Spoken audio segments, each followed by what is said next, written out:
Hello friends, welcome in. How's everyone doing? Hope you're well. Streamlabs forgot my microphone again, but it's okay. Did it remember the camera? Yeah, it did. Awesome. Okay, good. At least that part works. Hello! I have trimmed my beard slightly, don't worry about it. We're back in Elden Ring. I had a D&D session today, but it got cancelled. People got busy lives. So, yeah, instead we're returning to the Alabaster Lord Sword playthrough of Elden Ring. Gonna help you get through work today? Hey, lovely to hear that. Yeah, let's briefly check on this. Okay, yeah, so I've been having a bit of fun with Elden Ring between streams. I loaded it up the other day because I was waiting to hear back about my PC. The other PC is still in the corner of shame for the minute.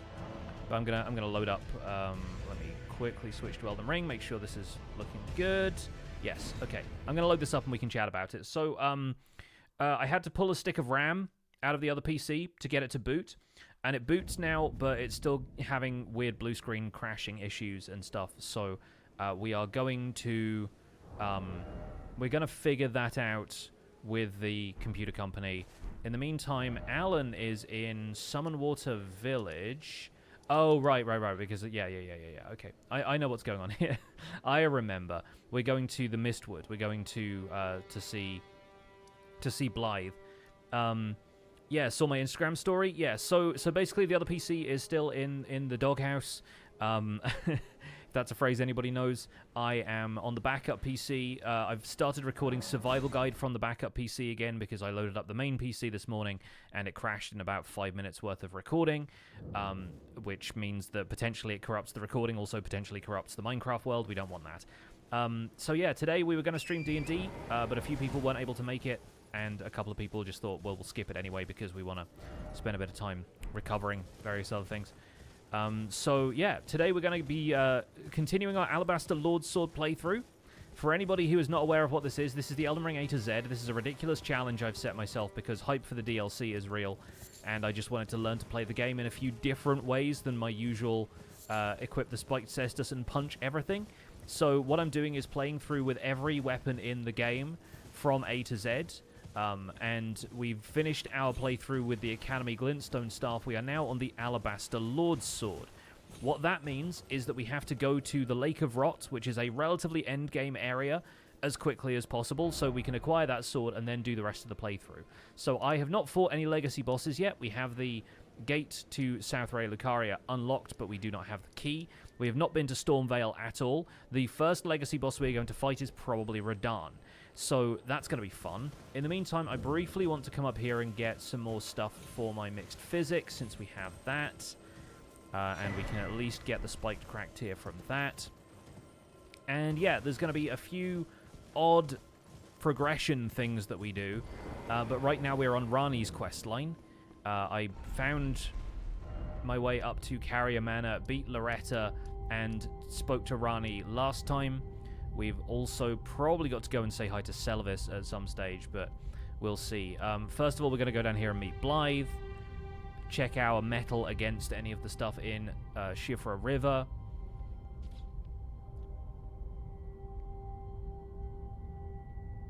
And yeah, we will see how all of this goes.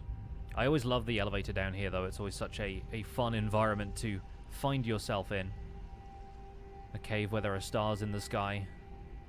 And all of this ancient architecture from the Eternal City. It's also so tempting to roll off the elevator early, but I will absolutely die if I do that, so. And then have to take the elevator again. You're watching a Minecraft creator, they had the same issues. It's because the motherboard's getting too much power, fries the RAM first, then the motherboard. I don't know if that will be the case. It's probably a very individual thing, and it's not something that they picked up on any of the tests they did last time it was at the repair place, where it went through some pretty extensive quality control. I think the graphics card is on its way out, personally, but we'll see what happens, right?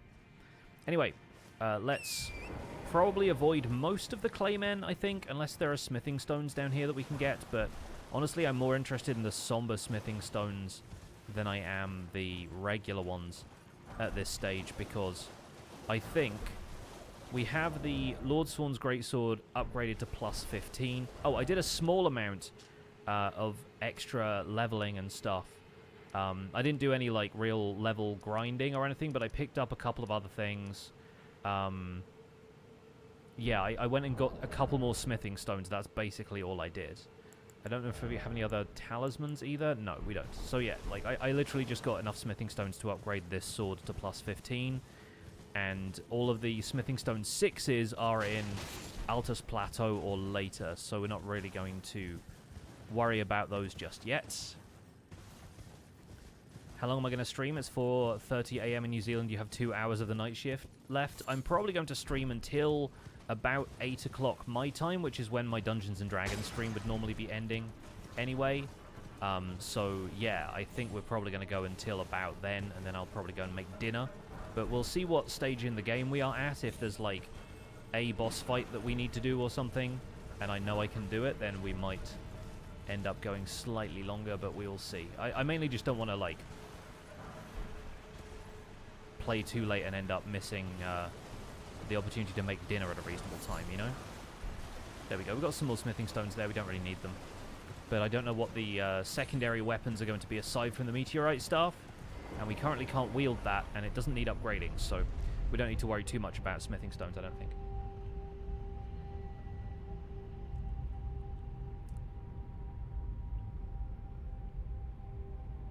Gonna boost the volume on my speakers ever so slightly, but it should be still the same for you folks.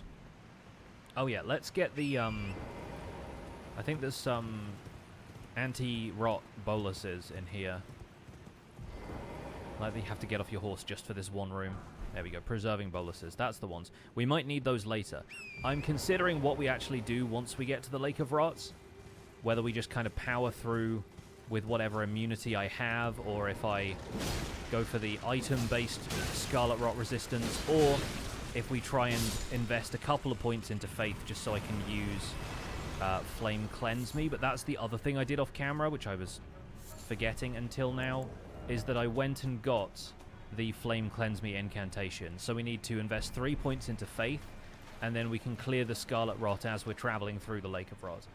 There are platforms that you can raise that allow you to avoid taking too much rot, but it is kind of helpful to have a backup, so we might do that just in case.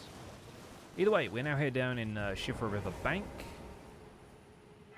Yeah, Dan, it was going to be D&D, but a couple of folks were no-shows, and our DM was like 20 minutes away by car, and he was like, oh, I forgot it was today, let me get in the car. And we were like, maybe leave it, because Dish wasn't feeling well. Me and Eberron were sort of like, whatever, it's fine, and I think Toz had some other stuff he wanted to do. He was like, I'm going to watch anime all day. I'm like, that's entirely fair. That seems legit to me. Go for it. So now we have the map. We can hop down here and get the Hornbow. Although we also want to get this. I like to keep the Hornbow just as a backup in case I don't have another type of bow by the time we want to start farming runes in Mogwin Palace. So we'll bring that with us.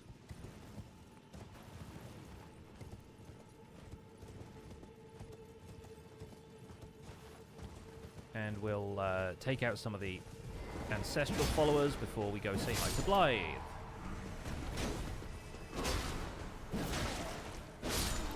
Also, gosh, it's nice after having been a spellcaster, both having, like, armor that gives you a remote amount of poise and also a really hefty weapon for dealing poise damage. So it's kind of nice to have those. We're probably going to be sticking with this outfit for Alan for a little while, and I don't know what we're going to do after that.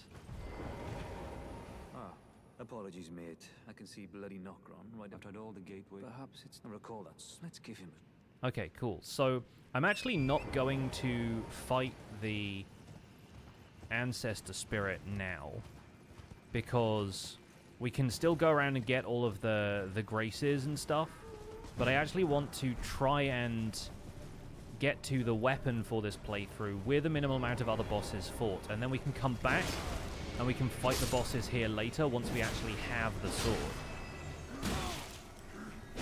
So I'm trying to mostly stick to fighting the bosses that we actually need to fight to get to the Lake of Rot first, and we'll see what the roadblocks are on the way to that. And, I mean, Radahn is a massive roadblock, obviously, but I'm kind of wondering how much we can do without that.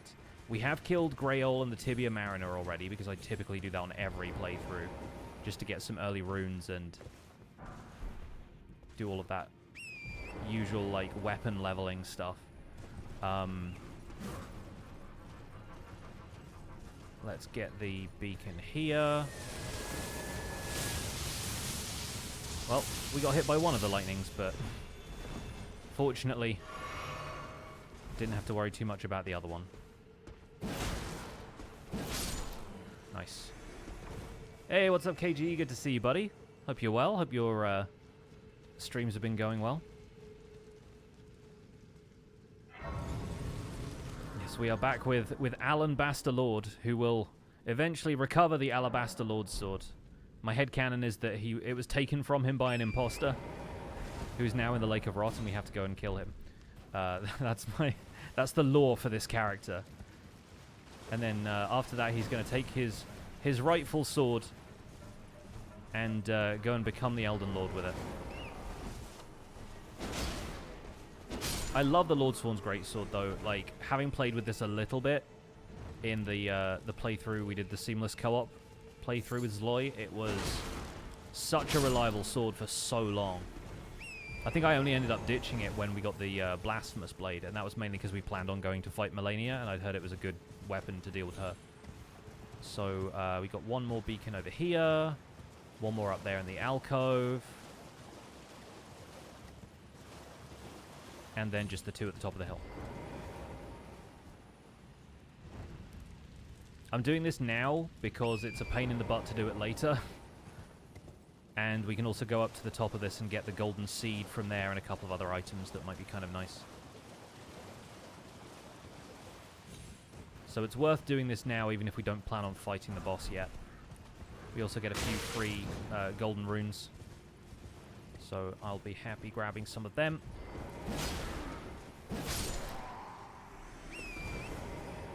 Honestly, the Lordsworn's greatsword playthrough is going to be an easy dub, I think. It's so versatile. It's slow. But once you get a decent infusion on it or something, it's usually pretty solid. It also comes with one of the best Ashes of War in terms of just straight up poise damage.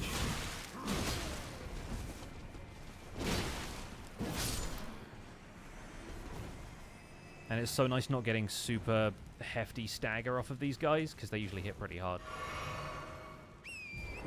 You're having carbonara, Ginger? That's awesome. I'm planning to have like a little orzo pasta thing that I found on Instagram for dinner tonight. It's a new recipe that I haven't tried yet, so I'm looking forward to trying it. But it is definitely a pasta day, I feel like. Gotta have those carbs to fuel you up for the week. Would have had garlic bread but forgot until it was too late. Oh. I've been making really solid garlic bread lately. Like, I normally would get the kind of pre-made stuff from the store that you just like throw in the oven, but once I started roasting garlic more frequently, I started making like a bit of garlic butter from that and mixing some fresh basil in, and oh, it beats the store stuff every time. It really is a pasta day. It is. You can tell, right? Something about Sundays like this. It's sort of like that middle grey weather outside. I'm like, this is a pasta day. I'm glad that other people can validate this for me.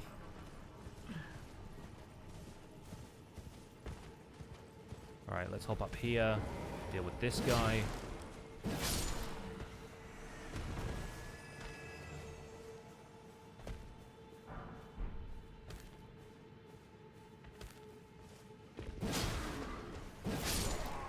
Nice.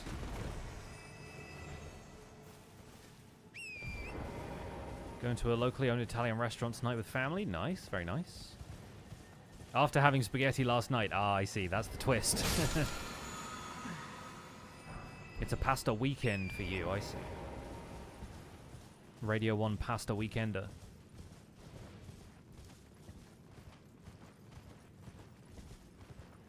It's rainy and cool here. That's giving pasta day vibes. Pasta day is so versatile. That's the thing, right? You can do a whole lot with pasta day.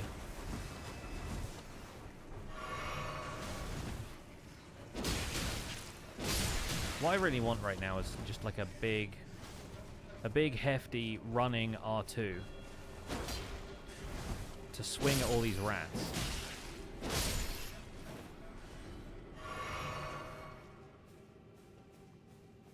Your grandmother wanted to go and you can't say no. I mean, that's fair. Like, Italian restaurant food hits different to homemade Italian food. They're both incredible.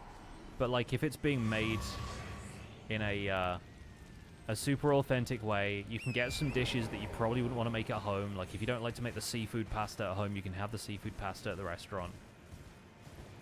Like, I think it's worth going.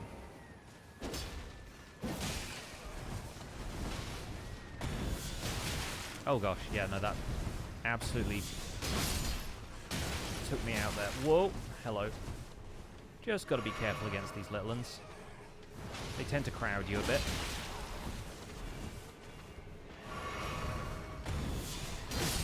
That's the stuff. That's what we wanted. Oh. Okay, get those big hits in. Never been disappointed. She's only in town for the weekend. Had to meet her great-grandbaby. Oh, that sounds good. Nice little family reunion. Good food. Good company.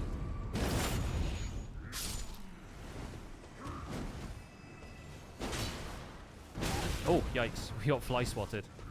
Get wrecked. Okay. That's the flask refreshed. That's the last beacon here.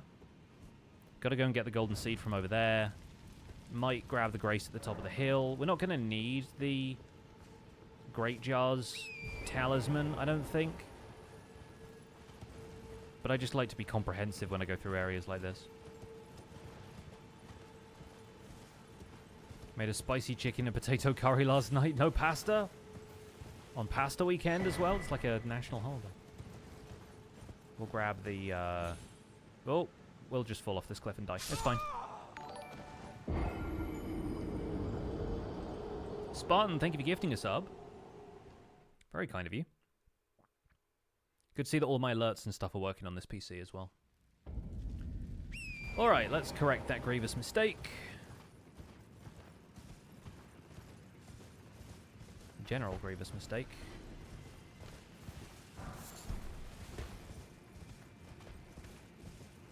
It won't take us long to get back there.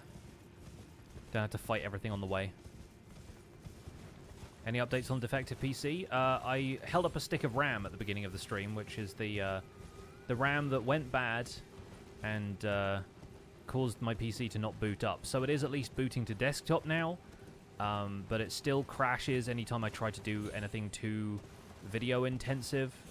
I'm working through a few troubleshooting steps with the manufacturers, and then potentially sending it back to them again. But at least I have the backup PC from, like, day one of there being more issues. So, hopefully... I mean, I've started recording Survival Guide on this machine again, and it's rock solid, so we should at least be able to continue uninterrupted, and I'm making peace with the fact that my digital life is something that can be very transferable, and if this PC does just eventually bite the dust, then... there'll be a mourning period, but we'll get over it, you know?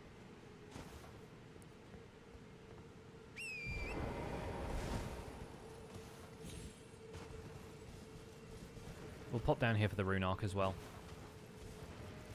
Yeah, it's a good backup PC. Haven't had any pasta lately, but you've had wontons, which are basically Korean ravioli. That's good, that's good. Yeah, I think... a bit of gyoza can't really go wrong.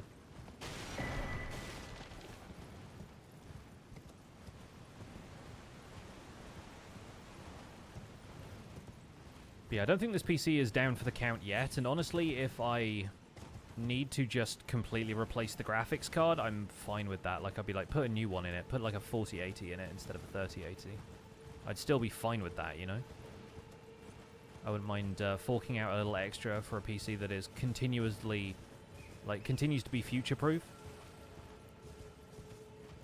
I just don't have a whole lot of faith in how the graphics card is performing right now.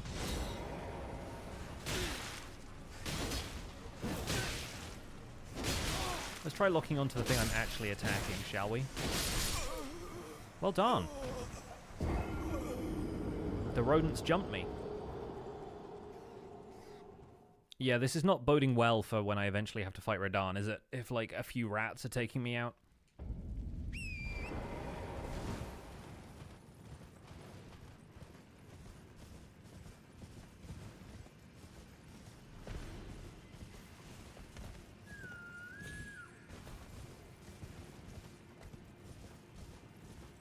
We are playing Elden Ring, yes.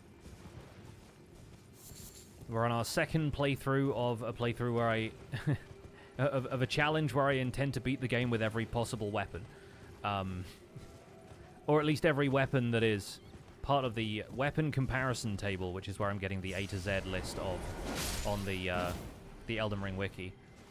Which I'm mainly using because it's got an A to Z list of everything that you can upgrade and doesn't count shields in that. But it does count things like staves and holy seals that you use to cast incantations. So those will be the stars of their own playthroughs as well.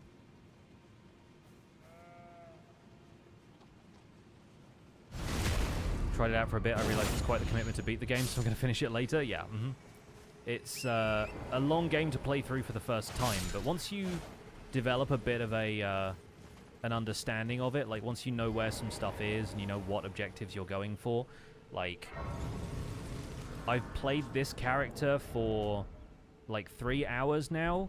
I've explored a decent chunk of the map. My weapon's upgraded to plus 15. I am headed for my first major boss fight, looking pretty well set up, give or take. Yeah, I think all in all this is going to go pretty well for us. I'm aiming for a late game weapon so that I can come back and do all of the early game stuff. But it's going to be fun figuring out if we can get there or if I am outmatched and need to fall back and fight a couple of the earlier bosses just to make sure I'm fit to take on Radahn. But either way, we need to go and do a bit of chatting with Celavis, who I haven't actually met yet. Didn't bother going to his tower, first of all. We need to go meet Selen, which means fighting the Pumpkinhead boss. Blackcloud was struggling a bit with his random weapon playthrough, hacking away at the Feathery Dragon for 30 minutes and then OBS crashed. Oh no, that's a shame. Speaking of Feathery Dragons...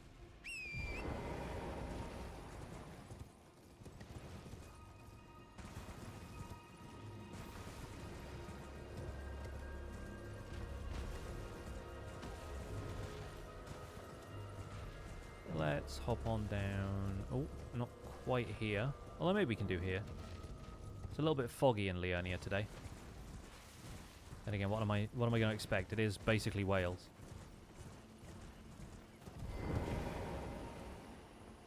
Well, did you not realize? Perhaps I'd like you to find even you. Good. Now I shall find. I expect. I know the only thing are we, and I have enough. Well, the task was left. Okay, Nokran. There's a Glintstone. She also. I'll write you a letter. I know the only thing I want. Okay, cool. Let's get out of here because nobody wants to talk to Celavis for any longer than is necessary. Tin Myron, thank you so much for the 9 months. Welcome back.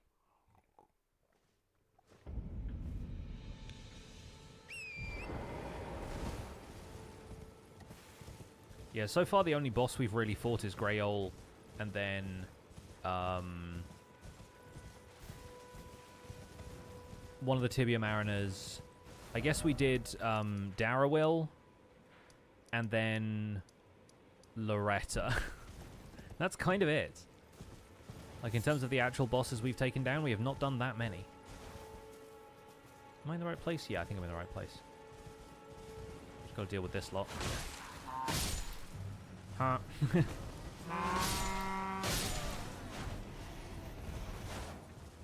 Silly Butcherson. Oh, I hate the guys with the torches.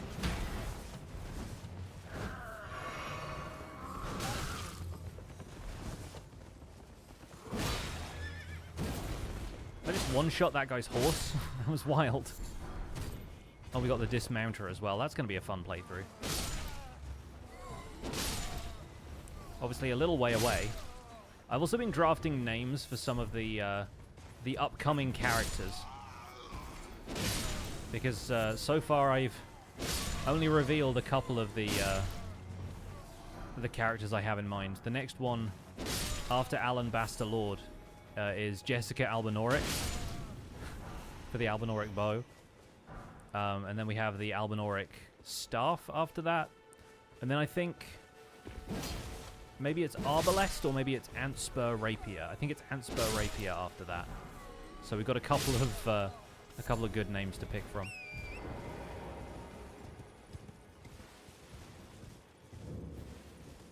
Alright, let's hop down to the cellar. Yeah, this is going to be another boss fight for us. This is the Mad Pumpkinhead. Which should be a pretty easy fight, but don't want to count my chickens here.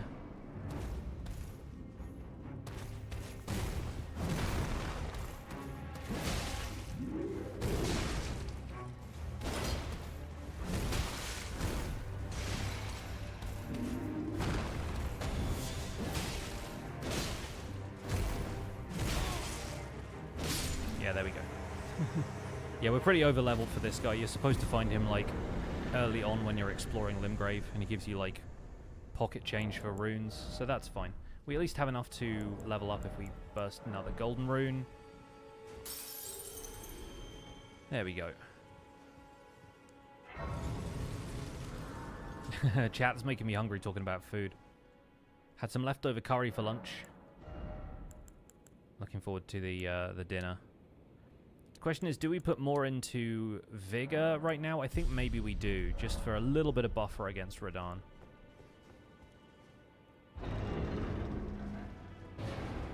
Tarnished, I am. Why are you here?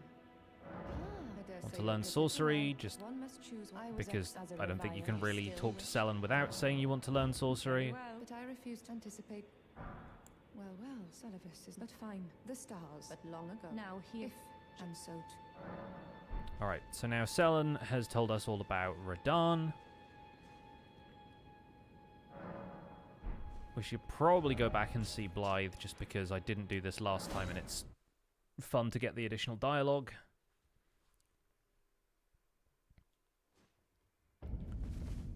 Because last time he was like, we missed our meeting, and I was like, oh yeah, no, you're supposed to go back and tell him what you found out, right?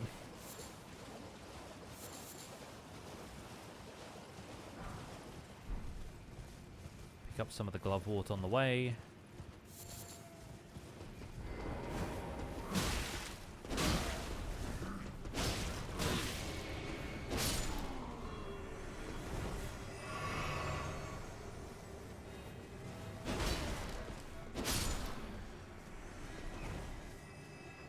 Alright, you. Man, that swing is just so brutal. Could do with a major increase in vigor. Well, that's what the pasta's for, surely. Hey, bud. I jest. Besides, leave this place to... If either of us... What news? So Rani's fate is kept in stasis by Starscourge Radahn. That reminds me of something I heard. There's a festival being held at the castle on the southern edge of the Caelid Wilds. It's a festival of combat. Maybe it's just a coincidence. I'll be on my way to this festival of Radahn then. You're coming too? I'll meet you at Red. The way ahead is pleasing. Alright, cool. Now we've done that. Now we need to go back to Summonwater Village, make for Gale Tunnel, and let Alexander through. Because for whatever reason, that's like the only way he can get to Redmane. I don't know if he shows up regardless, but I feel like doing Gale Tunnel is also kind of fun.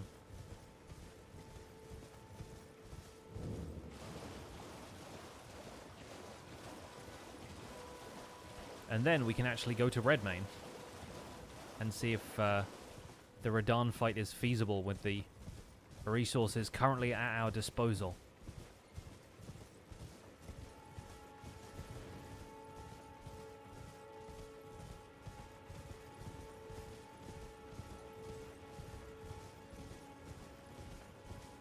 Though I guess we should maybe go and get some of the sacred tears. Oh, excuse me. Should get some of the sacred tears from the Weeping Peninsula, just so I have a slightly better chance of healing up effectively versus Radahn. Bring it.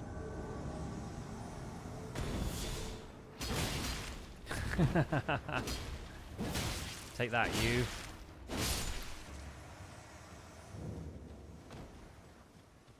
Good timing on that one, I think. I realized that for the bow playthrough we're doing next, I don't really know that much about like where to get all of the arrows and stuff. You can buy a lot of them from merchants, but I think we do need to look into getting the right cookbooks so that you can craft all of the arrows.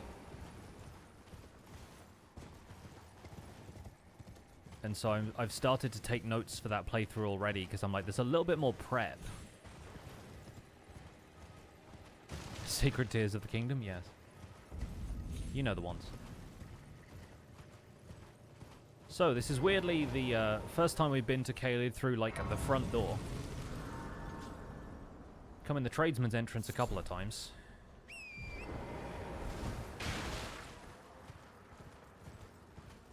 Through the Bestial Sanctum and then not Gale Tunnel, Celia Crystal Tunnel.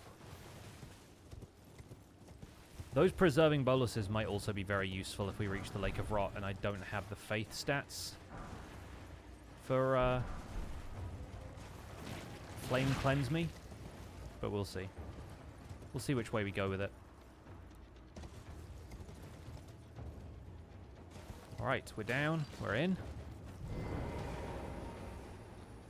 Breaking furniture in this game is always so much fun. I'm always disappointed that it doesn't contain more items and stuff.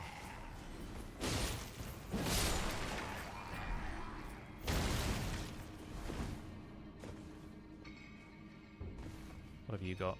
Golden runes? Oh, smithing stones. Nice. I'm not sure where we're at in terms of smithing stone acquisition. Okay, we need a somber 5, but we're good for now, because we'll need to get the somber smithing stones. Oh, he glanced off the ceiling there fatally. We need to get the somber smithing stones for the Alabaster Lord sword. So, is there an Xbox showcase going on right now? I don't know. I don't really keep up with like console gaming stuff lately. Although obviously, Xbox is also just Microsoft these days, which is kind of funny.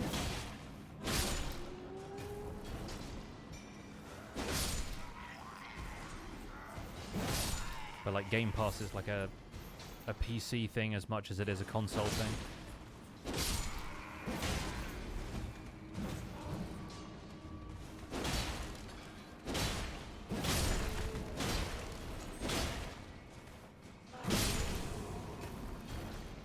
Alright, we took those guys out. We'll take out this guy.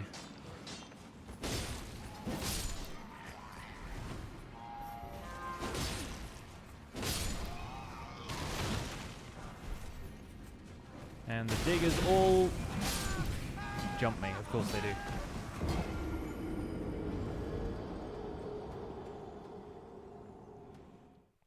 But it's fine. We got the grace at the entrance.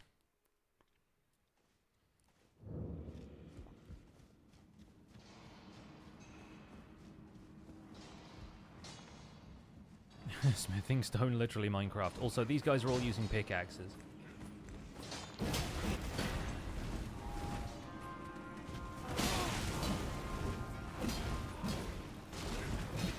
Alright, form an orderly queue.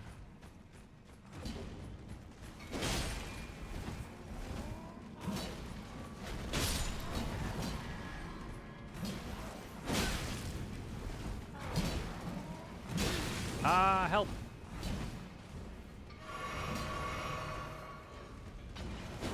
Good lord, there's so many of them. Alright, there goes my runes.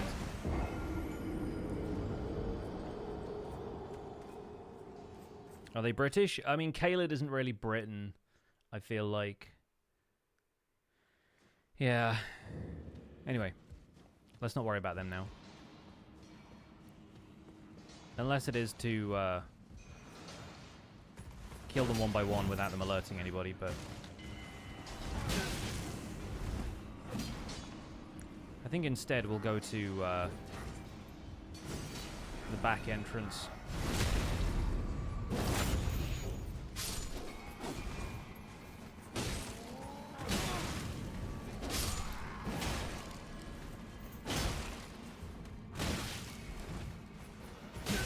Ah! It's happening again!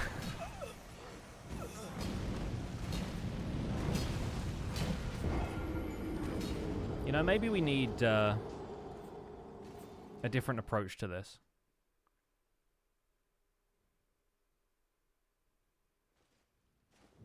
Maybe we do need to go around and actually kill everyone.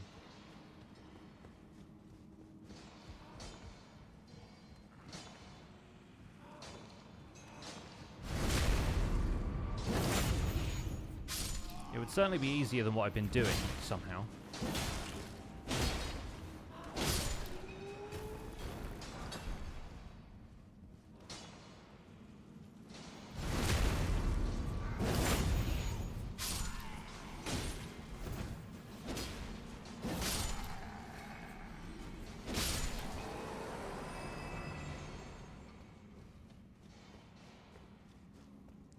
By everyone, I also include this octopus.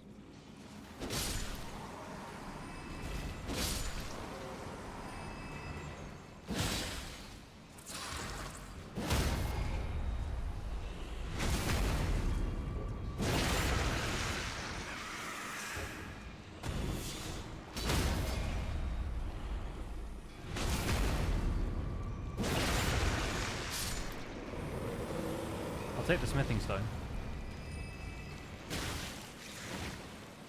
I haven't really considered the Naginata as a weapon, but that's also going to show up in the seas a little bit later. I've heard that people do like the Naginata as a weapon. Won't be able to dual wield it, but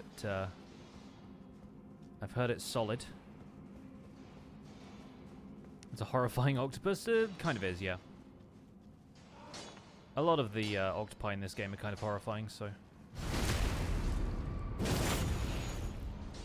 A lot of the octopi in real life are kind of horrifying too, but they're also, I don't know, quite intelligent.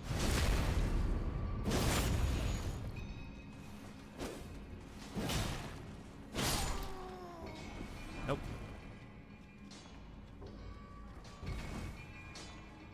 It's this guy over here with the horn who we need to be concerned about.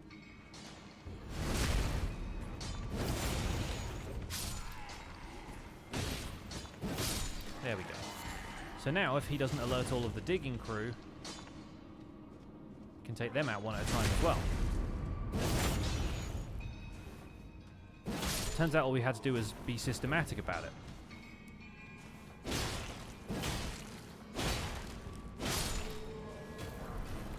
And we got the pickaxe as well. This is Minecraft.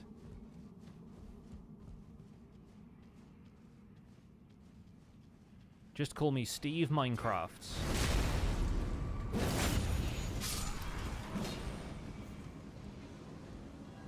Also, if you think I'm not making a Minecraft Steve character for a pickaxe playthrough of this, then you are incorrect.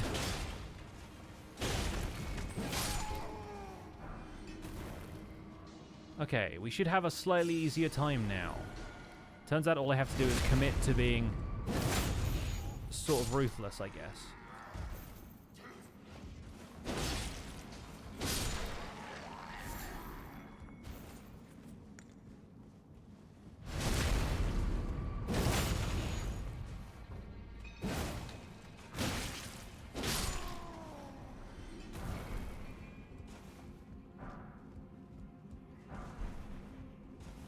Alright, I think we got everything we need.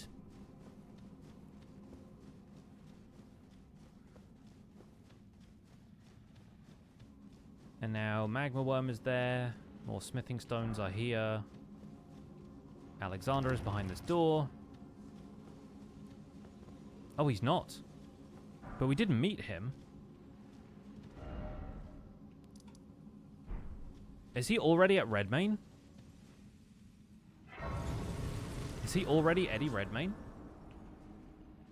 Might have to investigate this.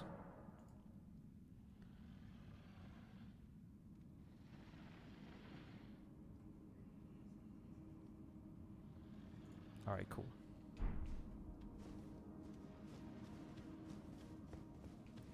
Do we want to fight Magma Wyrm yet? Don't know if it's really worth it for the runes.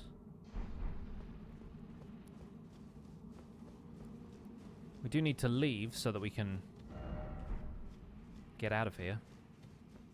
Teleport somewhere else. Welcome back briefly to Limgrave.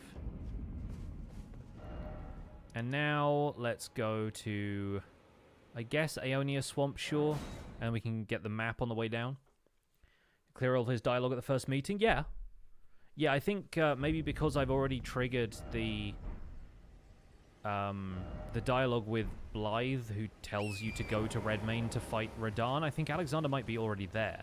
Like, I don't think anything really stops Alexander from being present for that fight, and if it does, I'll be surprised. But, again, like, I'm not really concerned about skipping steps of this, as long as it doesn't block us from getting the weapon that we want for the playthrough and stuff.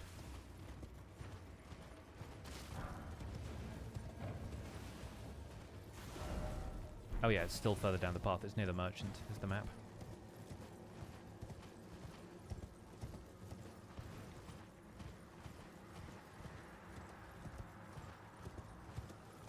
Okie dokie. We have this. Caelid map. Is there a grace over here by the merchants? No. I guess the graces are all like around the swamp though, right? Let's not worry about it now. We can grab another golden seed on the way down here. That'll get us an additional flask.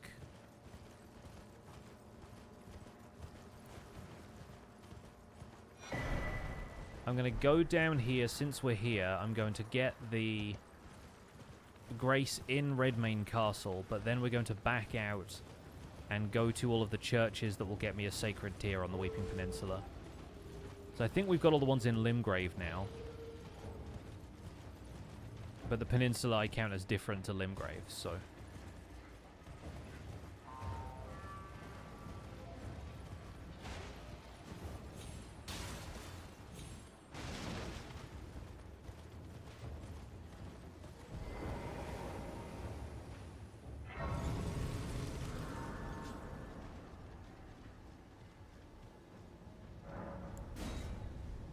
Alright.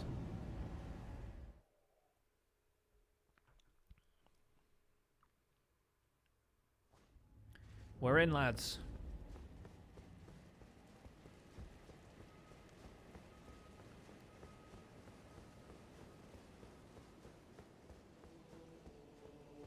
Okay, good. Alexander is there. I was I was peeking through the doorway. I was worried. Okay, we got that now. So there's one sacred tier at Church of the Plague, which we could go and get now. And then there's the ones on the Weeping Peninsula, which I've not even been anywhere near, but there's like 3 of them, I think.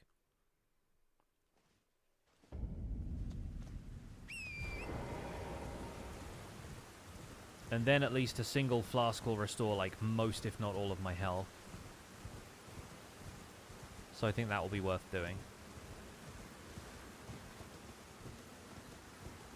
I never take this shortcut to Church of the Plague, but it's kind of ridiculous that you can just get here any time from Dragon Barrow.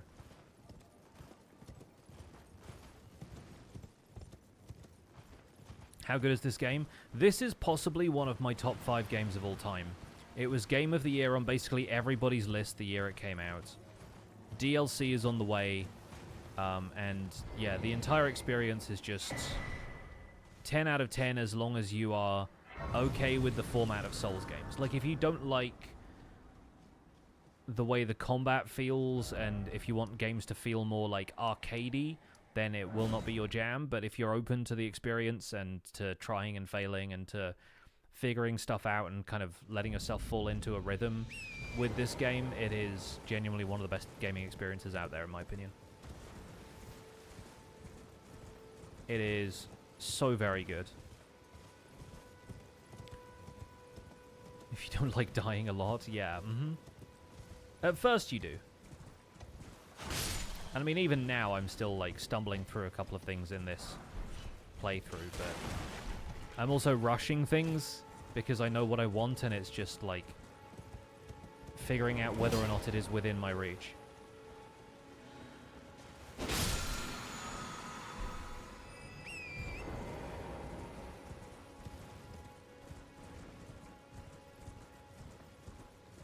Being someone who adores Skyrim, I think I would just love this game. Oh yeah, like, in terms of vibes in general, you would really like it.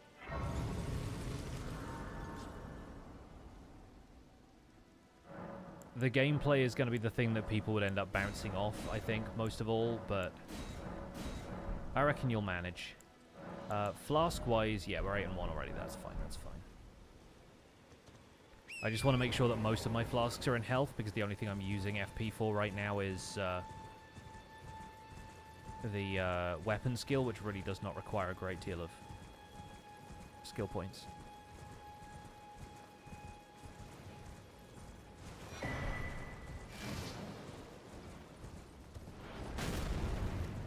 Ignore that.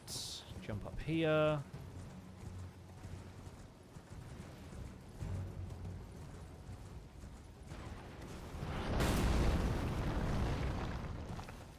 It's a big arrow though, huh?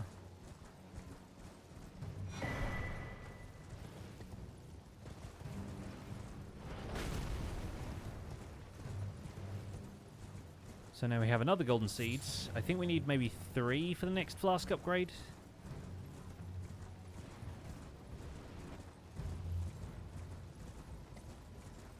We need to head up to the Ailing village just to get the sacred tear from here.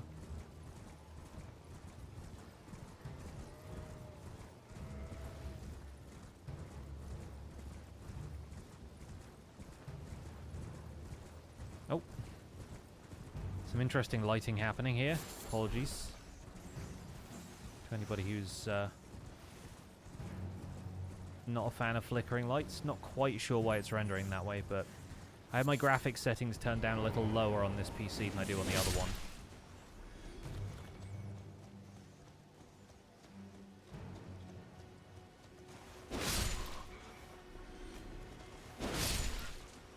Alright, and now my favourite, we have to deal with the rats again.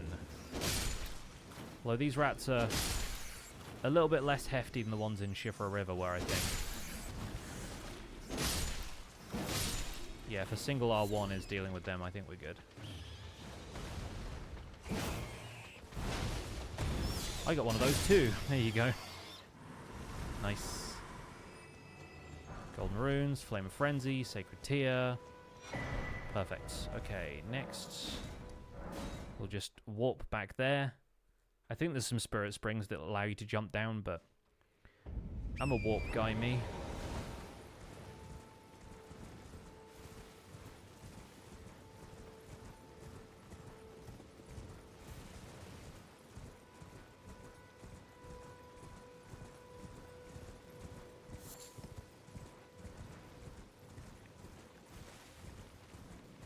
Various dogs. We're going to skip this grace. I don't really mind that much about this grace.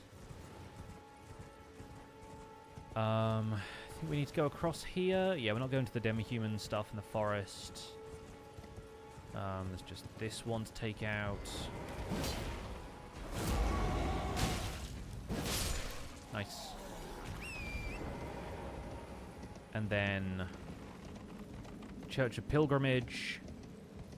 We could fight the Erd Tree Avatar just for some more flask options. Oh, sure, yeah, that's the other way we can get up here. But then Church of Pilgrimage and whatever Church of Marika it is on the Weeping Peninsula. And then Bellum Church in Liurnia, I guess. If we want to go that far.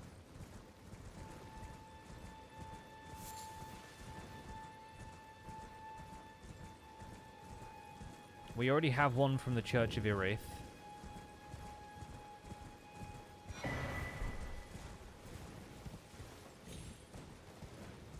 So we don't need to worry about that. There's the mausoleum.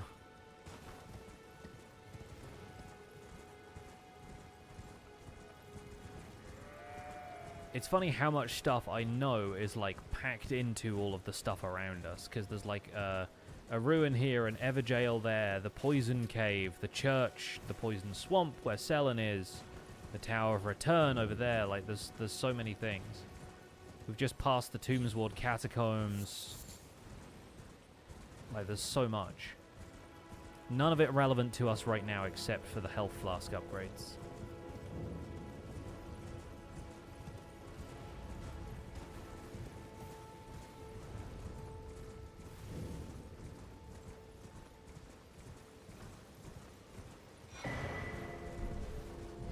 Okay, let's hop on here.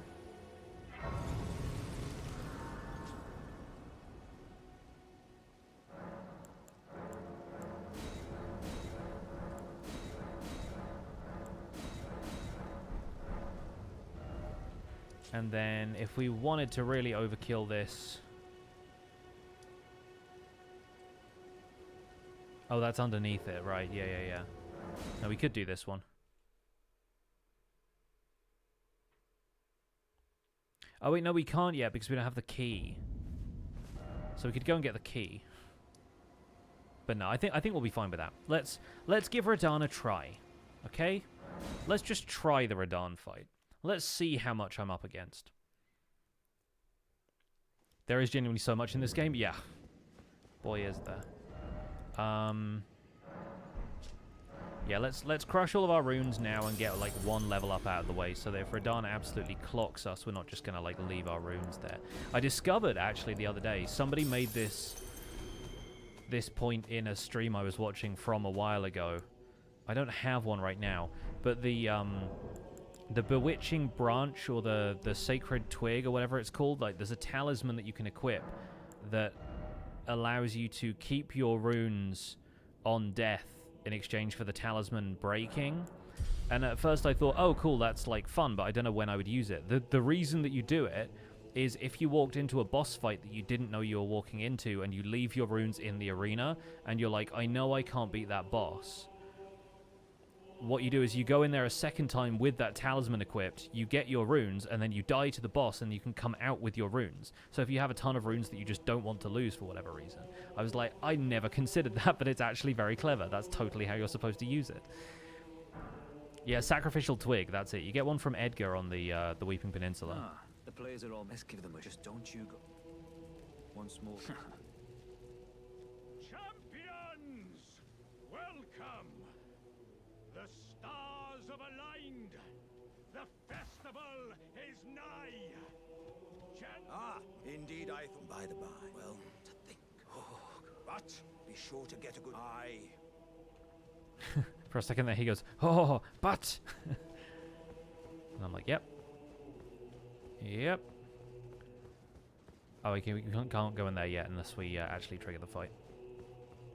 Feels a bit like keep inventory in Minecraft. I mean, yeah, sure, but one that you can switch on and off without it feeling like a cheat. Like it's built into the game. Begin, allow me to paint you the full picture.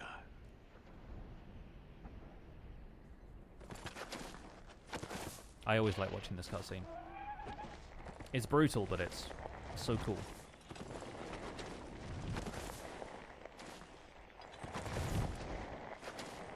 General Radahn is cursed ever to wander.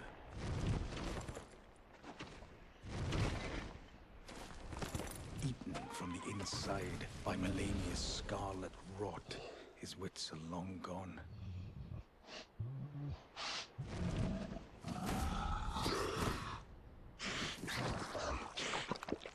Now he gathers the corpses of former friends and foes alike, gorging on them like a dog.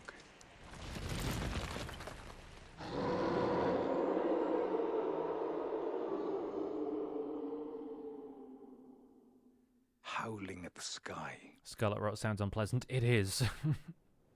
But now. It's the worst poison in this game.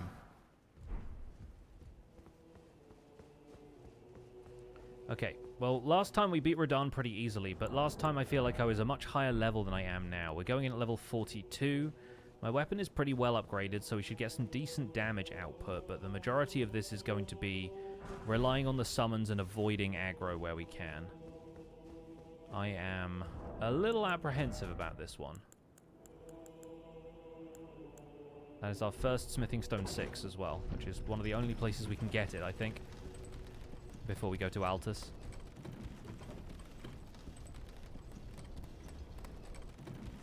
$423 runes I don't mind losing, though. So if we need to go start farming runes elsewhere, then we can.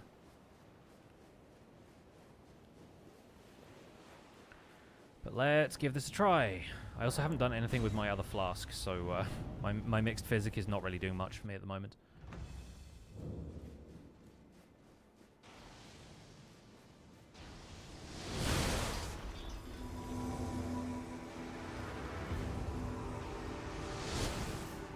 Okay, good, good. Nice start. Thank you, Tragoth.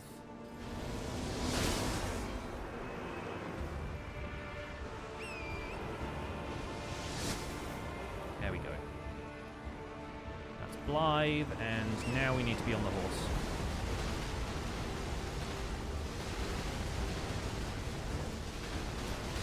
Ow.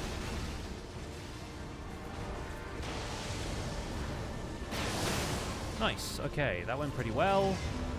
Setup phase is over. Now we fight.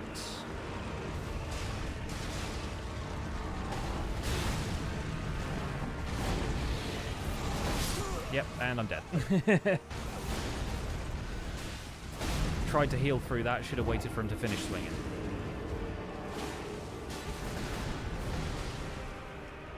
I can see this being okay, though. Bizarre, though, that assessment is from how quickly I died in that fight. I can see this going okay.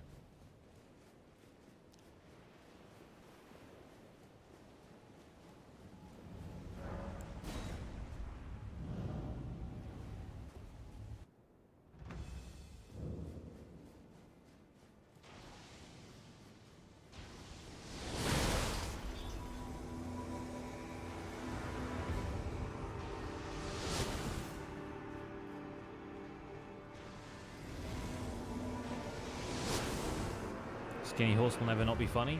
Yes, Leonard is actually the protagonist of this game.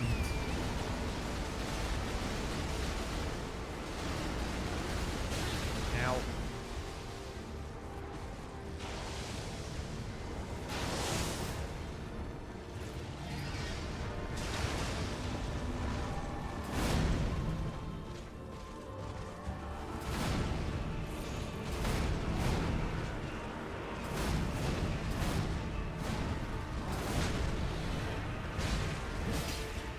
Okay, we're doing good damage.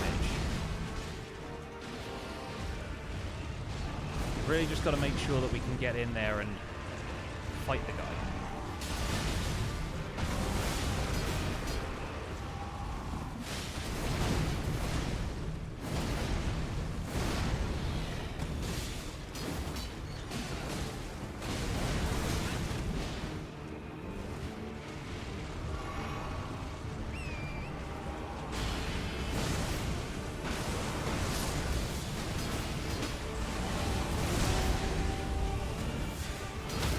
Nice, nice, we got the stagger, very good.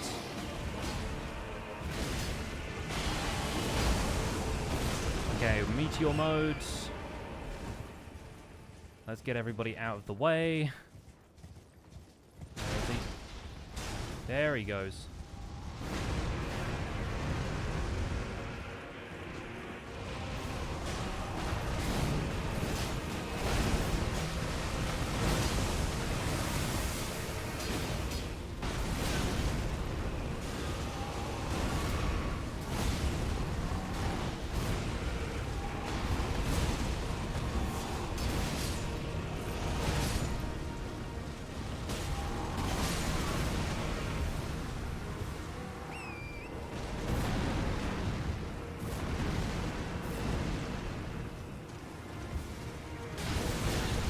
Oh, yikes. Okay, we need to get our summons back, ideally. Okay, I think this is where he charges in with the wave.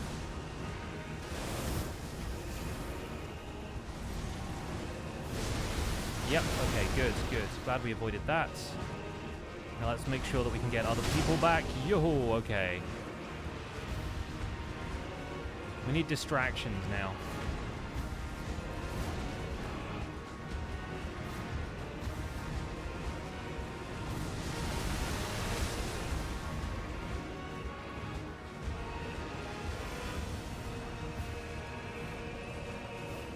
Problem is, at this point in the fight, he is not taking a whole lot of damage from the NPCs. And they're taking so much from him.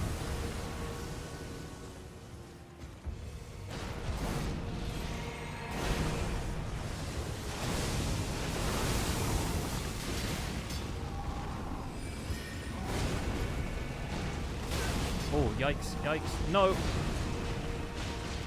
Okay, we got a heal. And finished. Yes. Okay. Alright, not bad, not bad. Damage output was exactly what we needed. This sword is just far too OP. Right. Alright, Radahn is done. We're off to Nokron. And from there's not too many challenging moments before we can make a beeline for the Lake of Rot. So we might actually get the sword today. We're an hour into the stream. Shoo. There it goes.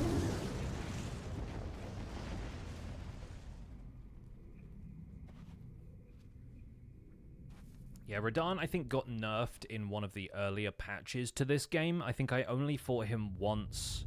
Only beat him once before they made some of those early changes. But yeah, Radahn was like an absolute brick wall at one point. I think they made him a little bit squishier. Still, that is a decent chunk of runes for the level that I'm at. Hey, what's up, Blythe? But yeah, considering that my sword was plus 15 at this stage, you can kind of see how people beat him at rune level 1. Like, if your weapon is upgraded that much, you can get away with having lower stats if you're just doing really solid damage output. So I'm going to put 3 levels into Faith now, and then we might put 1 into Intelligence, so at least I have the option to start leveling that so that we can do spells later. But the Faith requirement is purely for Flame Cleanse Me, which I guess we could have gotten like an accessory or one of the helmets or something that raises Faith, like Marika's Scar Seal or something like that, but, you know. Ah, good. Oh, what a sick way to fight, eh? The glory of the clash is shared. And falling star. I can't fathom how he was a living legend. The path is now to Nokron. Let's meet. We'll take up our... Okie doke, we'll say hi to Alexander, just because we want to keep his questline going to make sure we can summon him for Fire Giants. Aye, one hit after that, and as such... as luck, if I can... And you know, who could expect... Just you wait. Who could expect... Alright, yeah. Cool. I think I can maybe squeeze 1 more level out of the runes I have as well, and much as I enjoy Radahn's Remembrance, actually, thinking about it, I thought there was somebody coming up the hill for a minute. That's just another player ghost. I wonder if what the other thing you get from his remembrance, because I can now go and talk to Enya because I've actually had a great rune.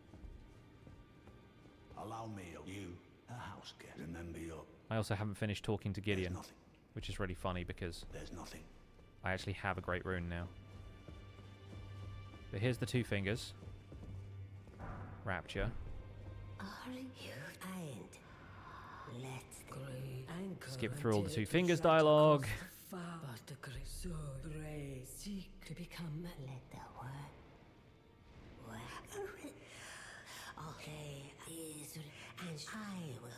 the finger. Yeah, the fingers, right. Oh yeah, it's the bow and the sword. Yeah, okay. So we're not using either of those. So we can crush Radahn's rune or Radahn's remembrance and get the runes from that, because that's worth a decent chunk at this stage. Green apple flavor. Is that what Radahn is? He's Scarlet Rot flavor, I think. So honestly, any points that we put into intelligence will help with meteorite staff. We need 18 intelligence in order to wield it, but then we have gravity sorcery, and the Alabaster Lord Sword does scale with intelligence as well as strength, so we'll be leveling it as a secondary characteristic later anyway. For now, I honestly think Siofra River Depths is the closest grace I have to Nokron. So let's go there. And take the elevator back up. I never got the grace at, like, Fort Height or anywhere, so...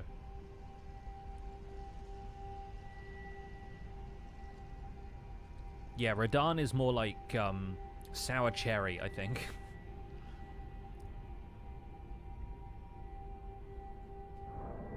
Just gonna check in on Discord while this happens.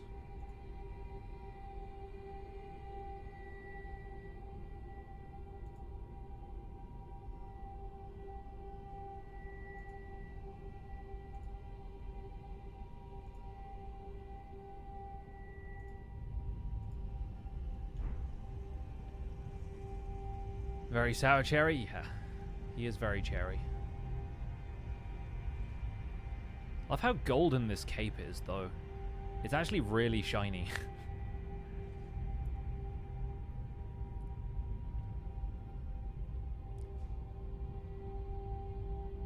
I like the Vagabond armor a lot. It's kind of a surprise I haven't started this character before. But then the starter fashion never really interested me all that much. Gosh, it's dark in Limgrave today.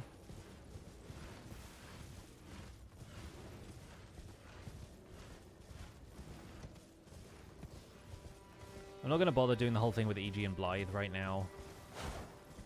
We're just going to go get the Fingerslayer Blade. Like, this run is all about getting to the Lake of Rot as quickly as possible. So... Blythe leaves a message here that's like, hey, go on ahead, but it's not actually from him because E.G. traps him in the Everjail because he knows he's going to turn mad when Rani's fate leads her to disavow the two fingers. It's a whole thing.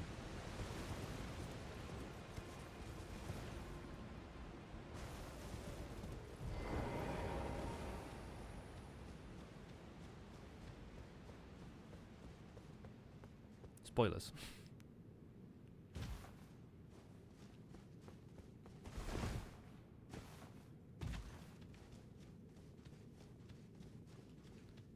Now, while we're down here, we need to be on the lookout for stuff like somber smithing stones.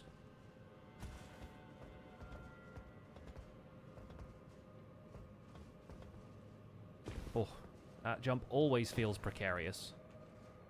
Never a point where I'm confident in making that jump, but we gotta try it. Just to get the Ghost Flame Torch. And then roll down here and get the drop on these guys. Ow.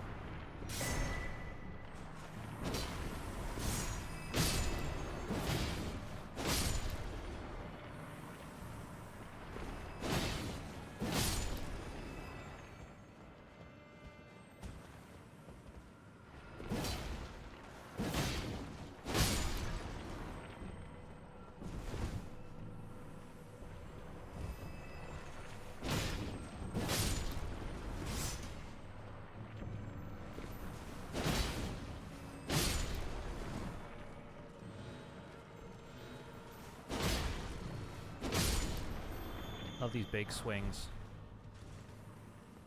And then, yeah, nothing cool up here. Alright. On we go, on we go.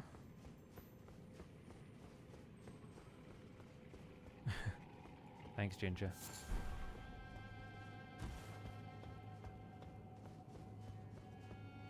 Down here, off the ledge. In the window to the left.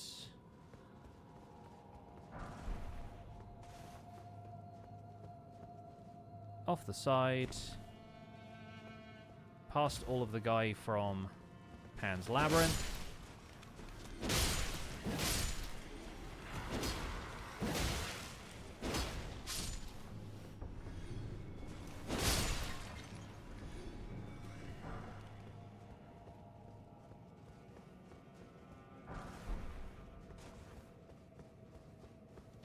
I think the clarifying cured meat gives you resistance to sleep. I think that's the whole thing down here. Even though you don't see a whole lot of sleep happening.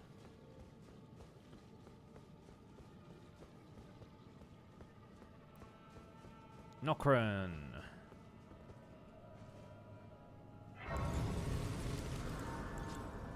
I should really set something up with my physic. Oh, we have strength not. That was one of the other things I did. Charged attacks, though. Charged attacks, though. Okay. Can I get 4,000 runes out of what I have? Easily I can. Yeah. That's looking nice. Get a little extra stuff going on for the Mimic tier fight. We'll continue leveling strength for now because it gets us so much extra damage on this sword. And will on the other one as well, so not the gravest concern. We spend points there instead of intelligence right now.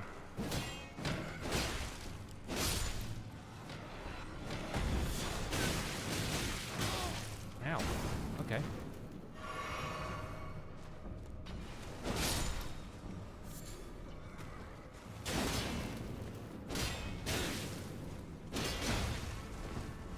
These guys with the shields honestly tank pretty well. But they're also rather slow.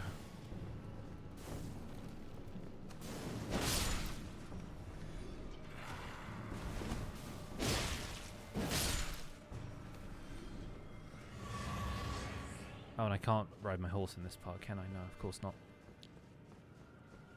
Time lapses were all on point. Thank you, man. Thank you.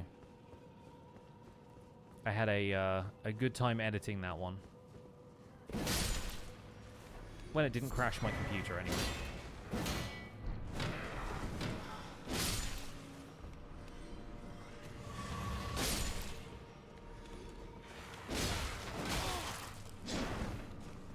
Pretty sure that's not how you use a spear, but still.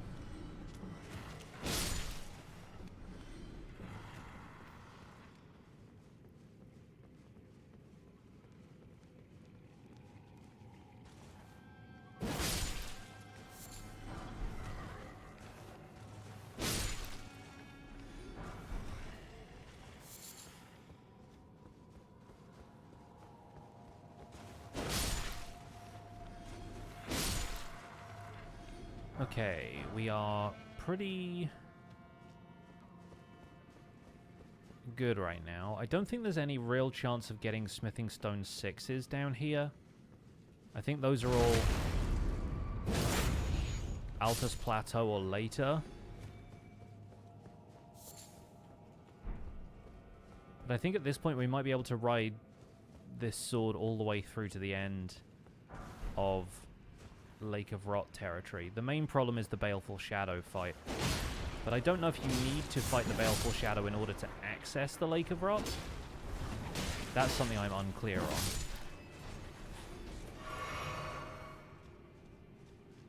We could skip that one altogether. Don't need all these larval tiers, but it's nice to have them in case we want to respec. And here comes the usual Mimic tier fight.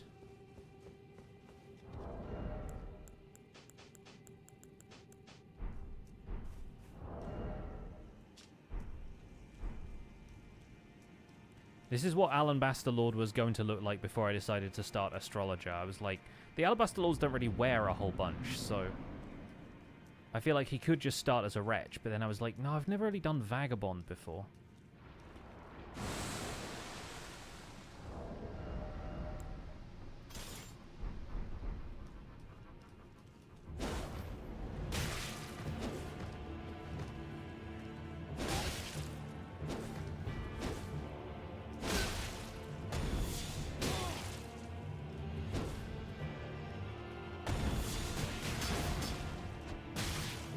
Good rolling from the Mimic tier today.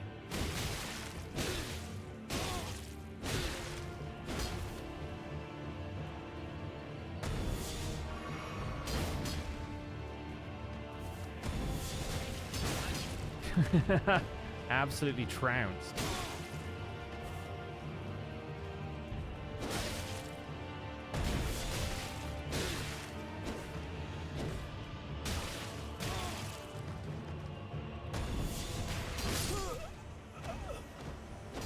Not bad.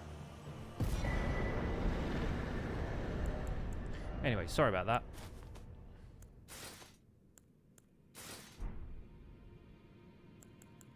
Honestly, I don't know if I'm going to bother equipping the shield. I'm not using it anyway. I probably should. I should get better at parrying for a playthrough where we're actually going to need it, but ain't that just the way?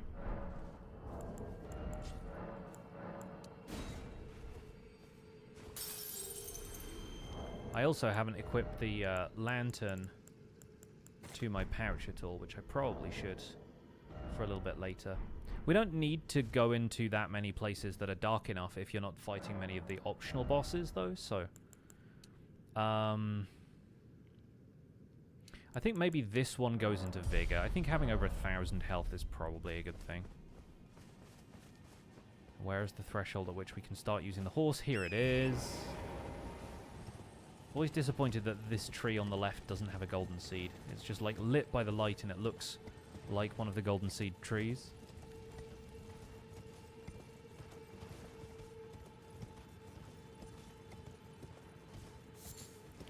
So while obviously we can explore this area, we can get the Regal Ancestor Spirit fight unlocked and that kind of thing, I am not going to be dilly-dallying here. I am just going to be making a beeline for the Fingerslayer Blade. This is kind of an exercise in how single-minded we can get before the game really forces us to stop and level up, right? Like, where is the Vigor check?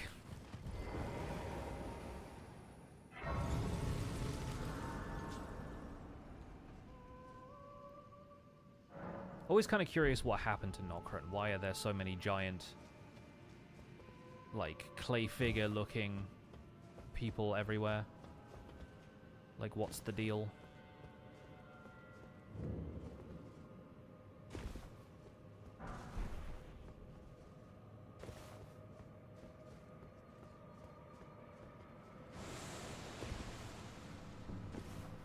Oh, I don't like that.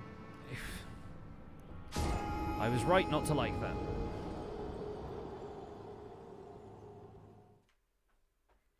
At least we're not that far away.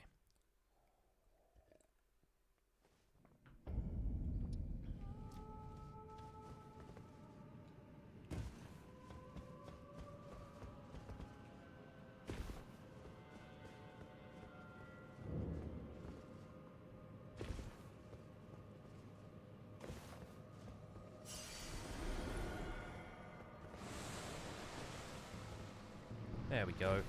And now you...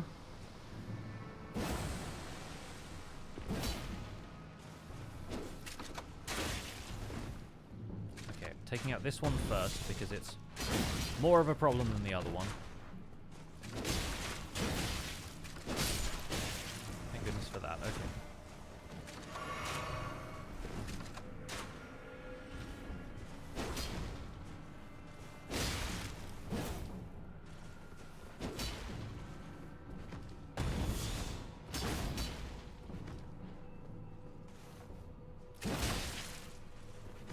Reload your crossbow at your peril.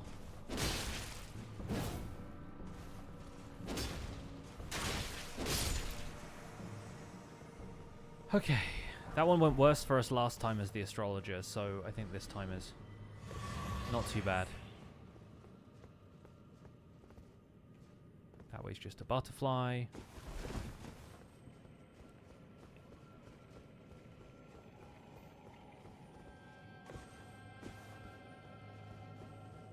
Time to go and get our friend.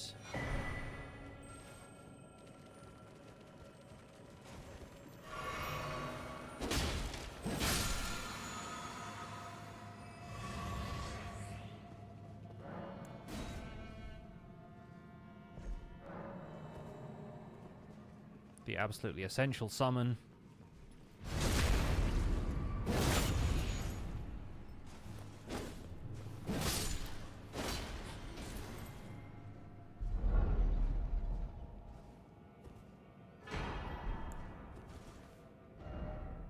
Be wary of stay calm.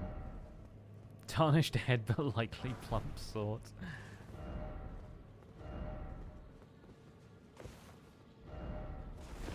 I always like seeing the messages people leave around the Mimic tier. I think my favorite one was I saw one that somebody said it seems familiar, and I'm like, mm-hmm. That it does. All right, let's see what we can do about this.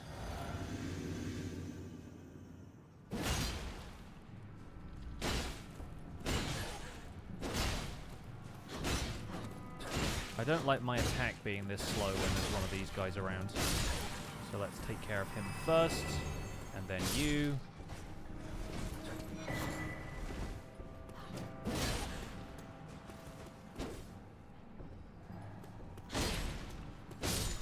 Nice.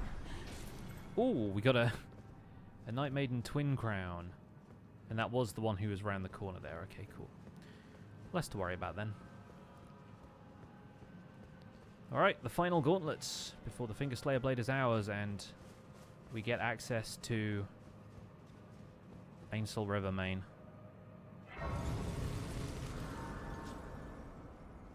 Amazing at this point how little of the game we've properly interacted with, I think.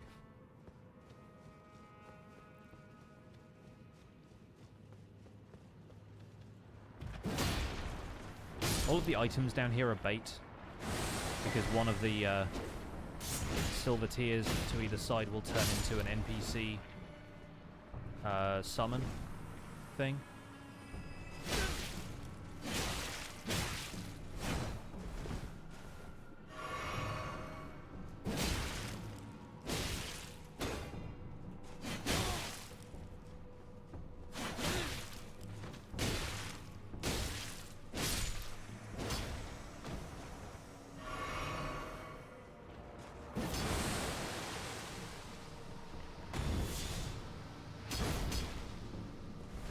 Oh, this one's got like a full-on, like, Zweihander.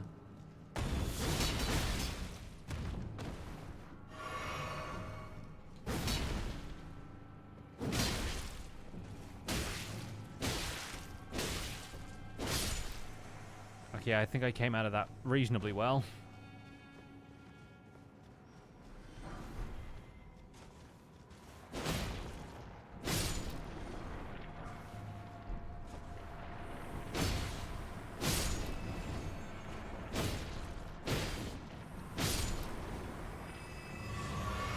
And finally, this one becomes a troll.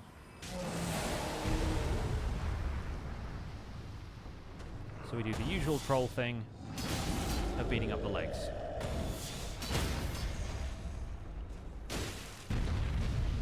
Ah, I'm in it now. Oh, troll, we're really in it now.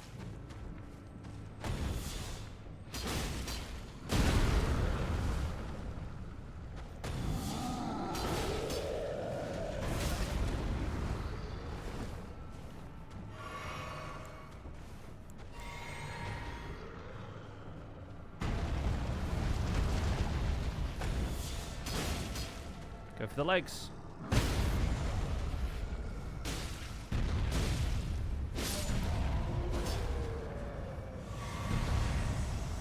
All right, we made it. We made it through.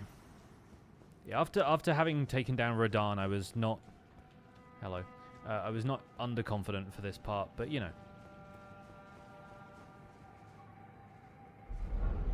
Me and this ghost really want what's in here.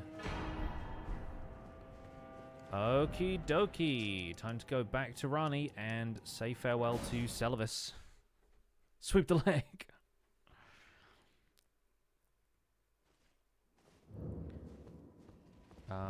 What are we doing runes-wise now? 16? I think we can manage that.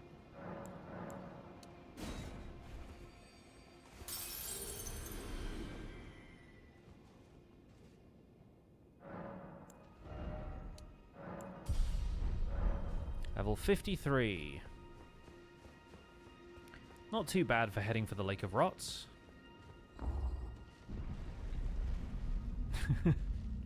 Seeing player ghosts taking the lift is always really funny.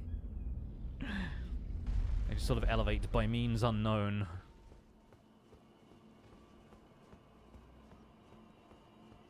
Hey, boss. I got your thing. Ah, not blood. Even in my... It is in thy... My thanks soon must... Ah. Nice. My Okay, good. Strange... I am so... I must thank you. May it was but... What is it? I too... Okie dokie. So, we rested a grace now. Seluvis dies, which is a good thing for everybody, I think.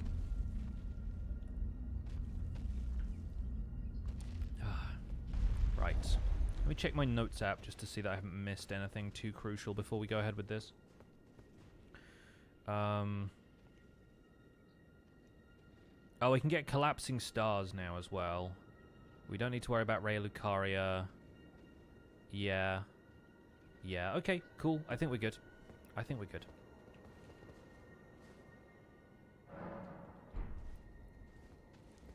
I'm also going to briefly head to the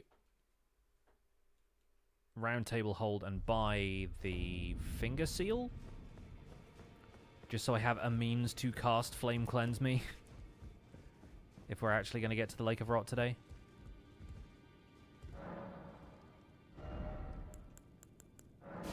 Right. So now I can equip that. And we have enough faith to cast the incantation. Hey, Nepheli. I've not seen you. I am Nepheli. Here by decree. Pleasure's mine. Ah, yes. I wonder if he's in his study. If you haven't all, Father is, I'm sure, taught. It's about time. I'll see you again. Yeah, let's not give her Seluvis's potion. Seluvis is not going to be able to do anything for us at this stage. So, yeah. Now that we have that, back to Rani's Rise. We'll equip the spell when we need it. Had chickpea pasta for lunch yesterday. Oh, that's what I'm planning for dinner. I have like an orzo tomato chickpea spinach like veggie pasta recipe that I saw on Instagram that I'm kind of interested in trying out.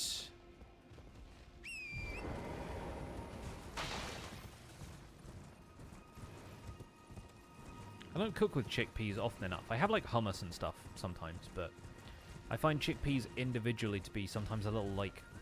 They've got that weird kind of mouthfeel. They're a little bit dry.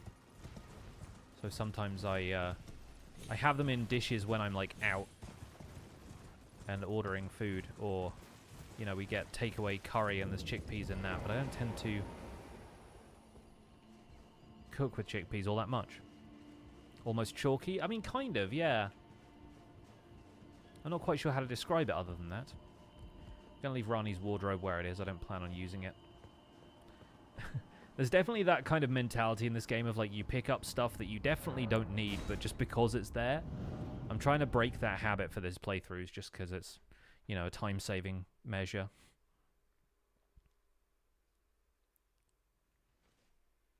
Alright, and here we are in Ancestor River, Maine. I'm going to pick up Miniature Rani here just in case we need to do this to get to the Lake of Rot. But aside from this, we are just going to run through everything.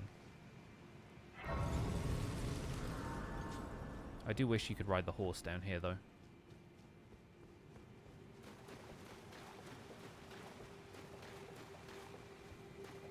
The Clayman, the Malformed Star, all of this lot. We're not going to have a hope in heck of beating Astel at the moment, but I'm also not planning on fighting Astel, so there's that.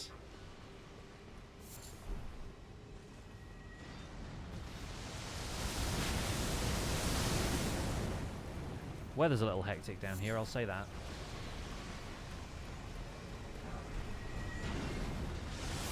Still getting Smithing Stone 4s. Probably because of how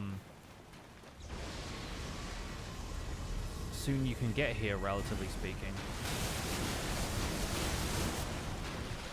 Yeah, rolling there is not the best strategy, is it?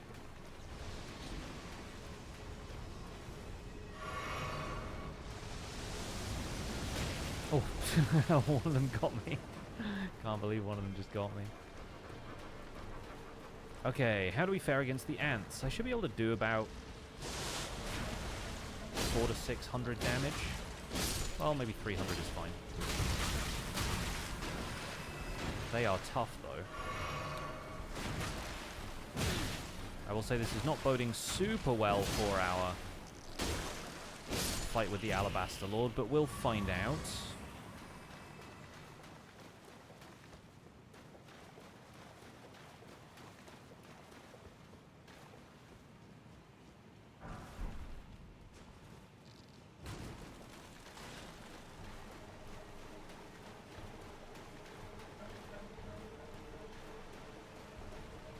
Yeah, get out of here.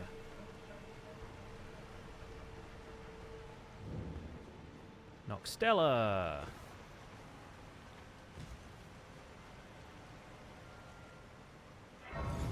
Chickpeas are one of those legumes that need to be cooked just right. Too little and too chalky, too much in their paste, yeah. Once again, there is so much around here that we could get and do. This also looks incredible. This is like the segment that all of the Bloodborne players probably like the most because of all of the Gothic architecture, and honestly everything looks like it's kind of upside down, which is really cool. We're not going to worry too much about any of this. Each of these just sort of... They die, they self-destruct. They've got a lot of attacks that I can sort of just run past. As long as I can heal, I'm fine. There's a golden seed up there that I desperately want. But more than that, I desperately want to be out of here. So, I mean...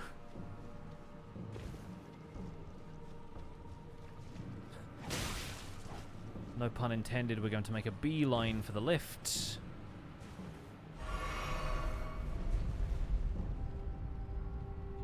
And if that thing follows me now, it's going to take lethal fall damage. Yeah, my main question right now is, like, if I haven't spoken to Ranni, can I get to the Lake of Rot without fighting the Baleful Shadow? I think the only reason you need to talk to Ranni and fight the Baleful Shadow is to get the ring, and then from that point you can leave the boss arena where you fight Astel, because that's what we ended up doing in the playthrough with Zaloy.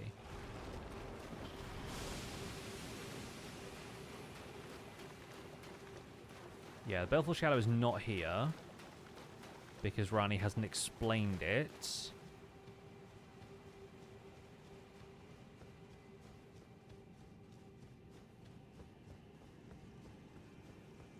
But we can still take this elevator, yeah? Good, okay. Like how the soundtrack is eerie, it's giving me chills. Yeah, this whole area is very eerie. And then there's this. We're here, we've made it. My sword is literally over there.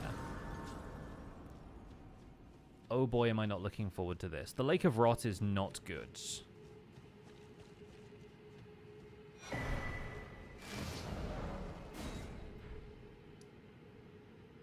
So we're supposed to get basically like there. But the trick is...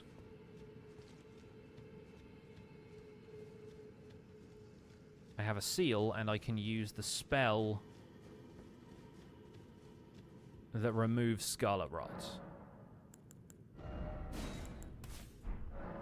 So in theory, we might be okay. And then I just have to beat an Alabaster Lord in combat.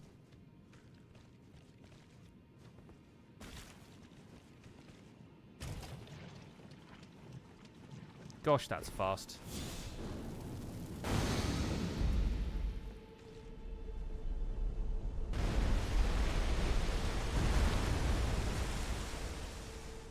Fortunately, this gives us a couple of walkways.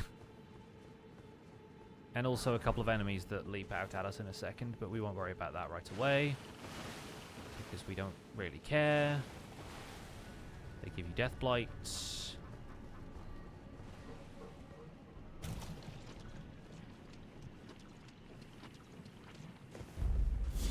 Yeah, the Scarlet Rot really hits. That's where we need to go. And now,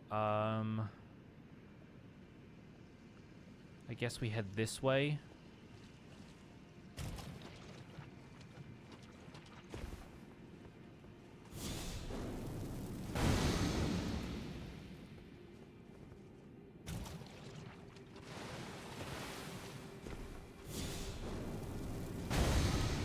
And then we head this way.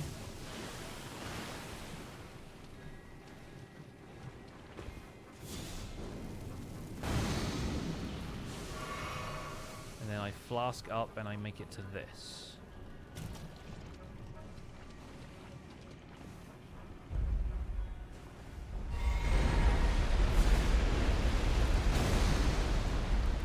Nice. Okay, cool.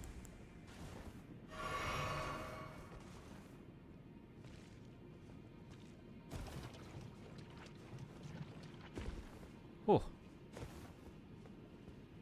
Alright. I think to get up here, there's a ladder somewhere or something. I don't recall exactly how you get on top of this.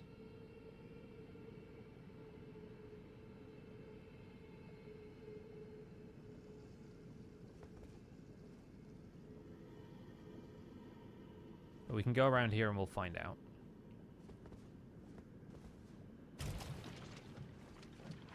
Can't get up on top of these, so we basically have to tank the rot until we get to here.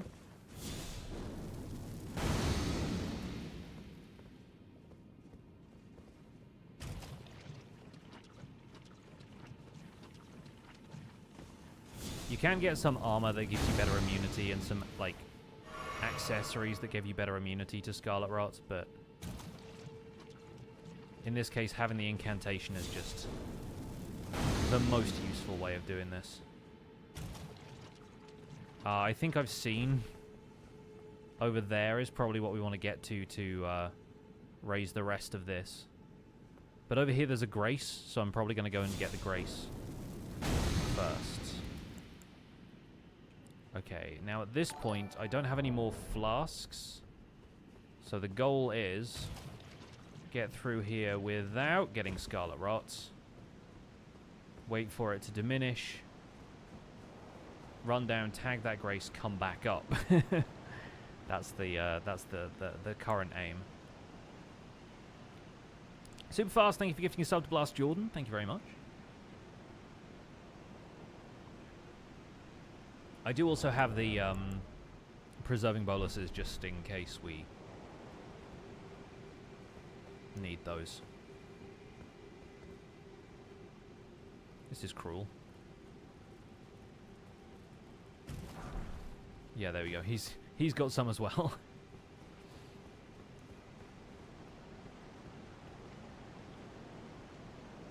You know what? I can't be bothered waiting. I'm impatient. I'm an impatient man.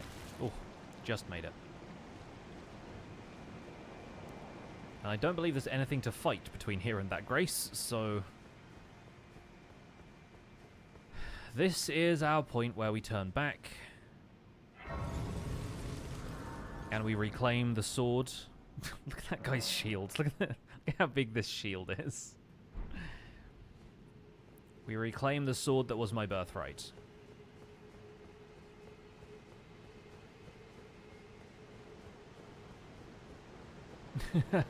The people wearing the mushroom armor are wearing that because it gives them extra immunity.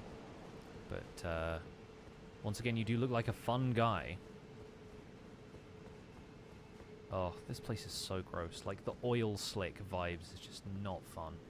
Alright, we're making a beeline for this.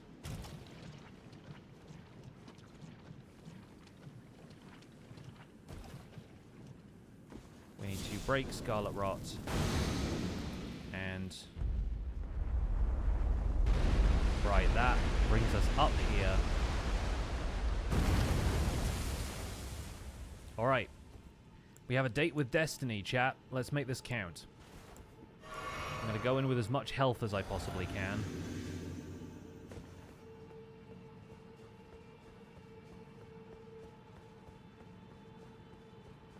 There he is. The imposter who took my swords.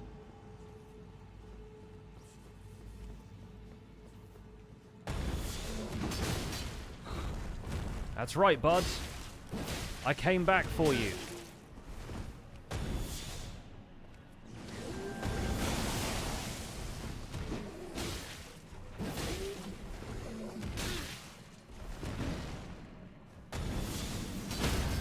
That's right. Give back my sword. Yes. We have it. We have the sword. We can do the playthrough. Okay, I don't meet the requirements to wield it. Yeah. Wait a second.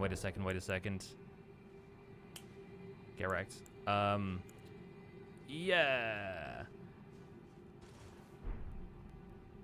Now then, can I leave here? Please tell me I can leave. I don't want to be in the Lake of Rot.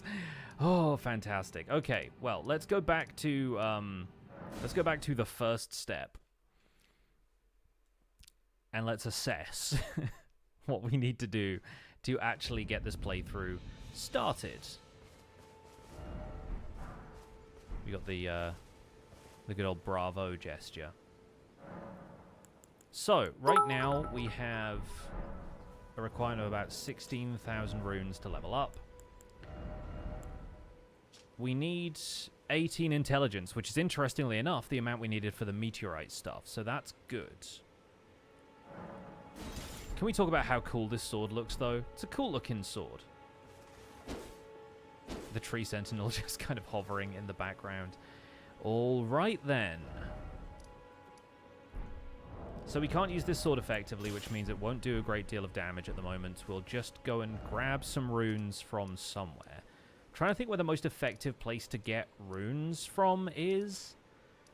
It might be a couple of the spots in the later areas of Caelid. I guess there's always...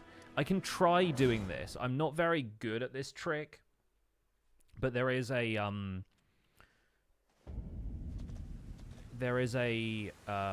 Knights Cavalry guy who you can lure off a bridge over here, and basically he falls off the bridge and then you get 50,000 runes or something from it, so that will at least get us a few levels that way. I could also eat a gold pickled Foulfoot when he does it, and that will get me a few extra runes from that.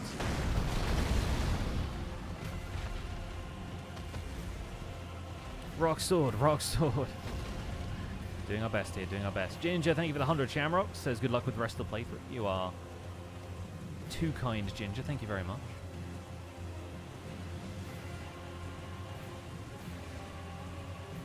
Okay, so this road has a lot of Volga Militia traps on it. I'm fairly certain. We also have a bunch of extra runes in here. Also, is Grail still mad? Why is Grail still mad?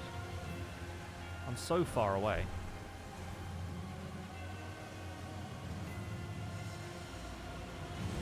There we go.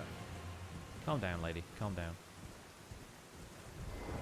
So yeah, this is the bridge where we need to try and bait the Knights Cavalry into jumping over.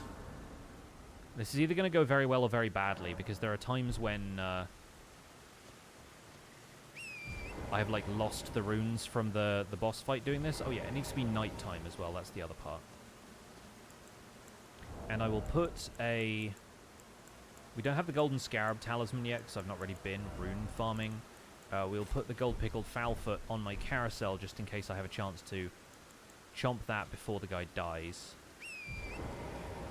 How far into the game are we? I've just gotten to the Lake of Rot in Rani's quest, but I've been making a very straight line to that.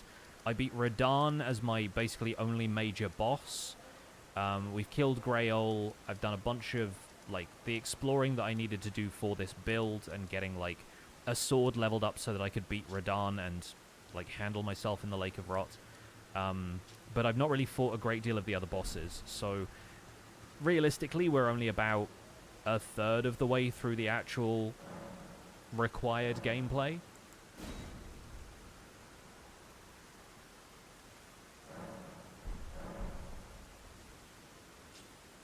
Okay, so this Knights Cavalry needs to come off the bridge, and I'm trying to recall exactly how I'm supposed to do this. Because I think the way I've seen people do it before is like you run out in front of this guy to get his aggro. You circle back around over here. You run up this. And then there's a point where you can stand like here. And that didn't work so well for me, did it?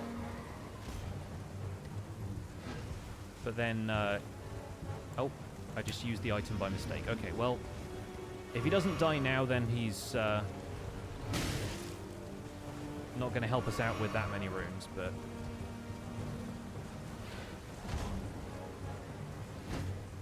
The, I think, more consistent way of doing it is that you land on this parapet kind of bit over here.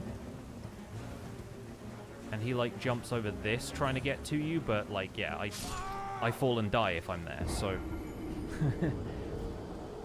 that's the only problem, is, like, being able to get back off of this part and be able to get your runes. If it doesn't work, you can go buy some from Patches. Yeah, I haven't met Patches yet, either. That's another thing. But honestly, this guy gives you enough runes, so it's not, like, the biggest deal. I just don't know how to do this trick consistently. Maybe we will learn for the sake of doing this stuff in the near future. Also, now my runes are, like, on the wall, which is an awkward place for them to be, but I did linger there for too long, so it's kind of my fault. Can I get them from, like, down here? Not really. Okay, cool.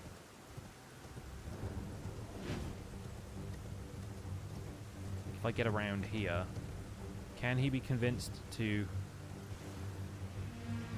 jump off if I'm, like, here? He's gearing up for something. Hey, bud.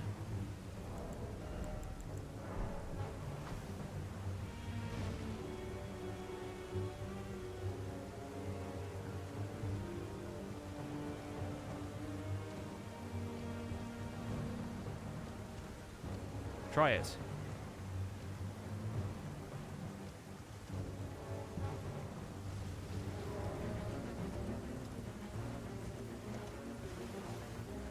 No way you have to be for him to try and do this.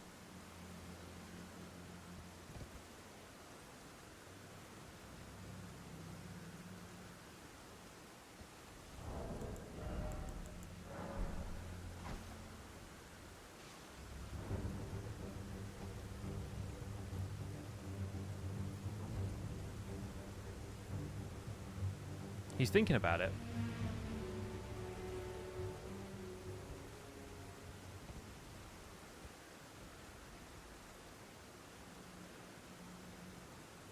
He's very confused by where I am.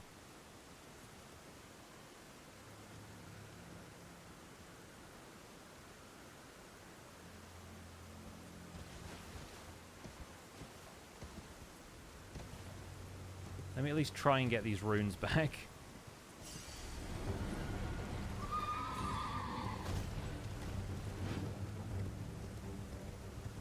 The sign on that urn might have a clue. It might do, yeah. Or it might just be somebody saying, like, try rolling or whatever, so... Yep. Well, I'm here now. Does this do me any good? Probably not. I don't like the fact that I was there.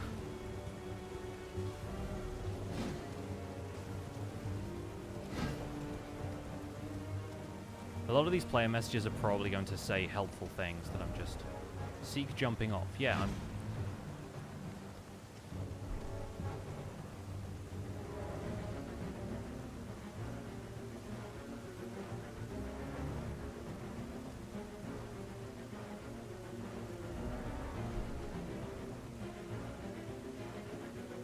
I'm getting there.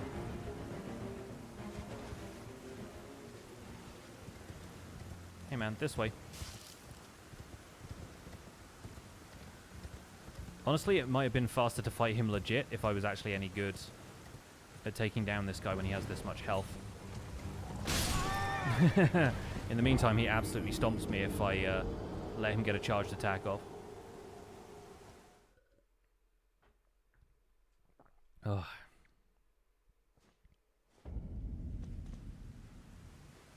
We see his POV, he's monologuing, yeah. You who would challenge I, the Knight's Cavalry.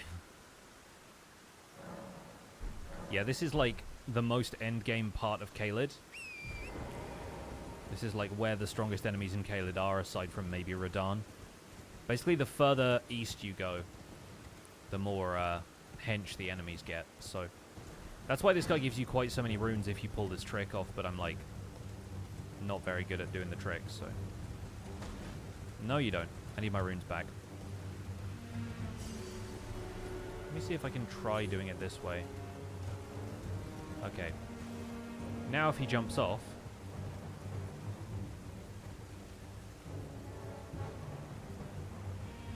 Sometimes he just comes over here and swings at you.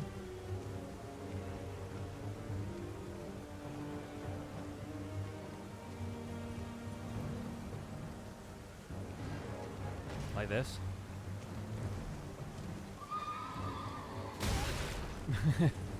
Which is definitely an easy recipe to die.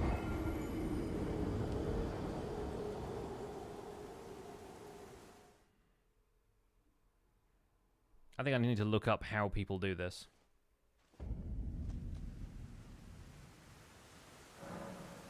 Yeah, Torrent is very patient with me for doing all of this garbage. Excuse me. And then now the problem is I don't know if I can get my runes from like the other side of the wall, wherever they are over here. No, I think those runes are now lost, basically.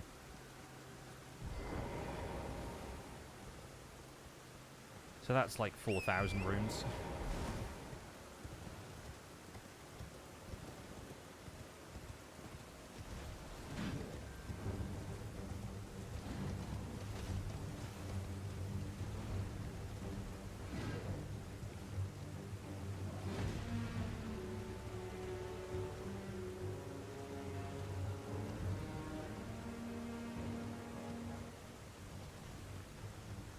I'm going to briefly look up a video of like how people have done this.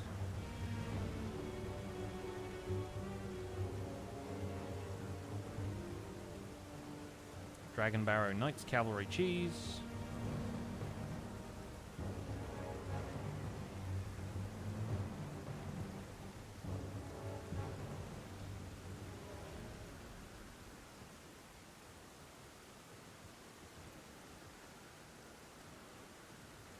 So yeah, they ride past him, they aggro him.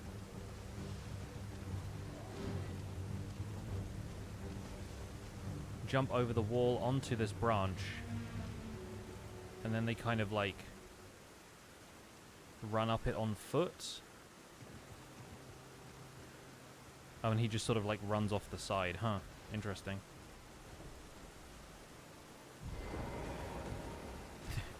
That was almost me gone.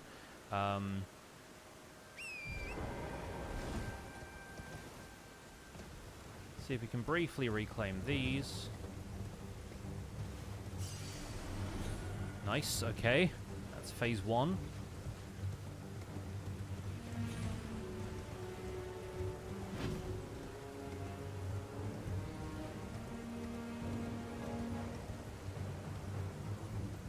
So he really has to like follow you off the bridge. And then you try and make it up here.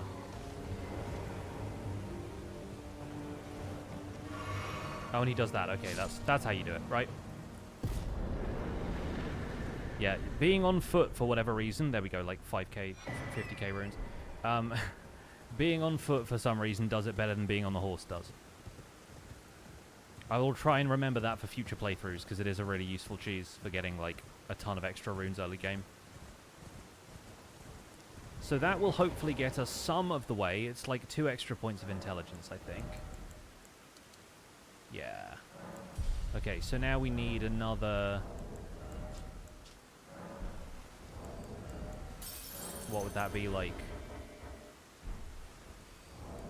40k? Something like that?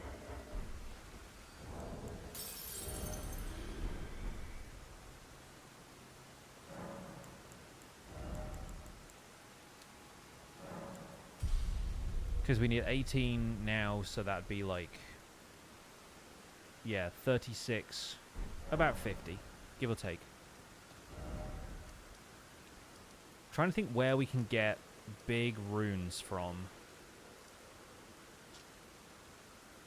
I mean, Ancestor River main has a few of the bugs.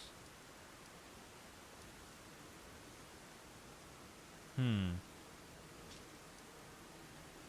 the other alternative is like Altus and places. Or fight some bosses, maybe. Oh, here's another place I meant to go.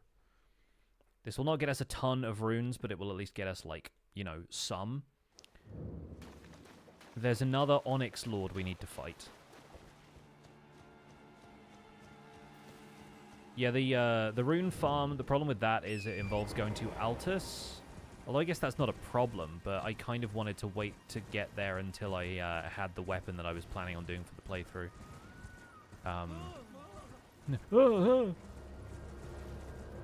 But I mean, I have the weapon now, I just can't use it, so...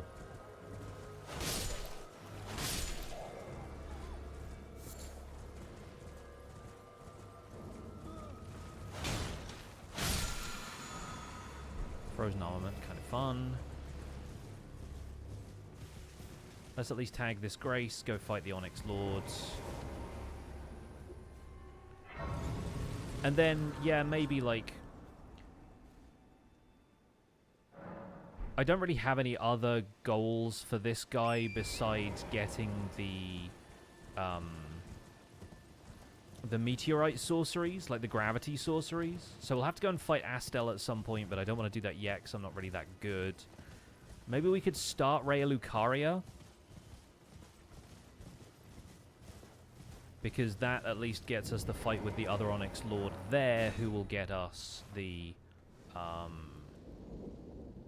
one of the gravity sorceries, I forget which one.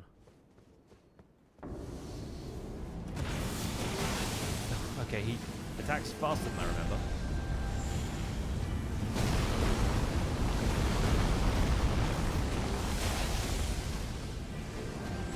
Is it Gravity Well, the one he gives you?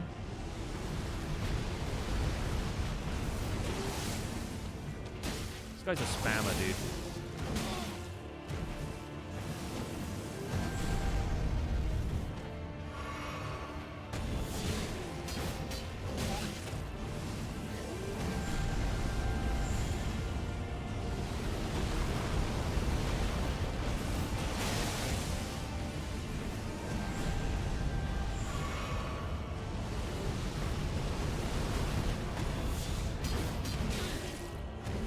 Fully whiffed that.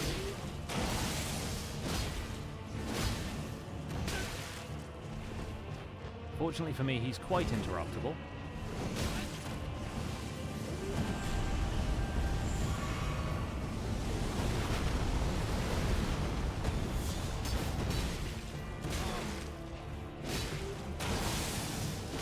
I should just spam R1, I guess.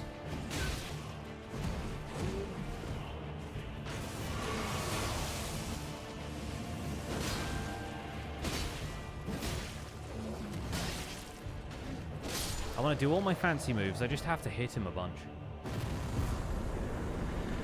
Meteorite, there we go. Did a randomizer run once the tutorial combat was Astel. Oh my god. That's intense, yeah. Yeah, when you have Soldier of Godric, you're fine.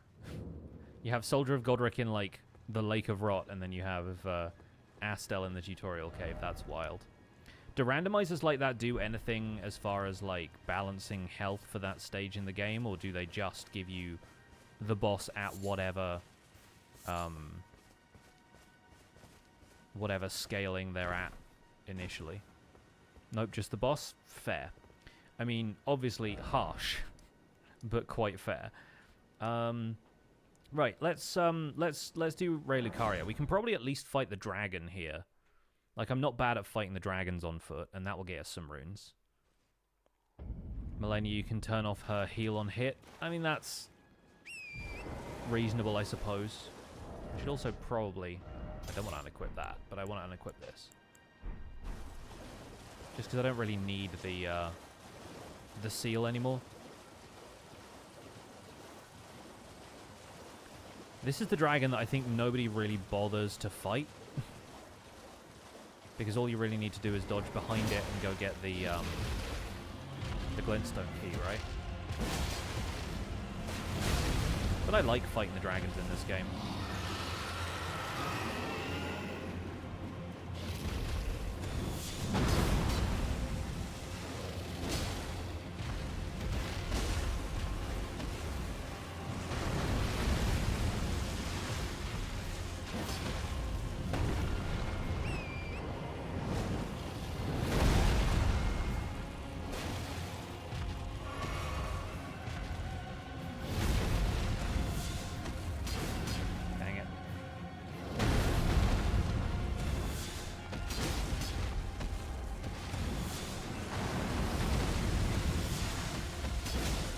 What I was hoping for was a hit on the jaw.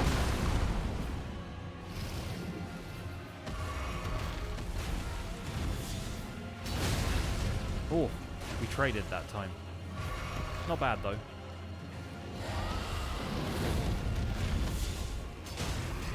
Yes. That's money, baby. Question is, can I get over to the crit point in time? Answer is nope. Oh, now.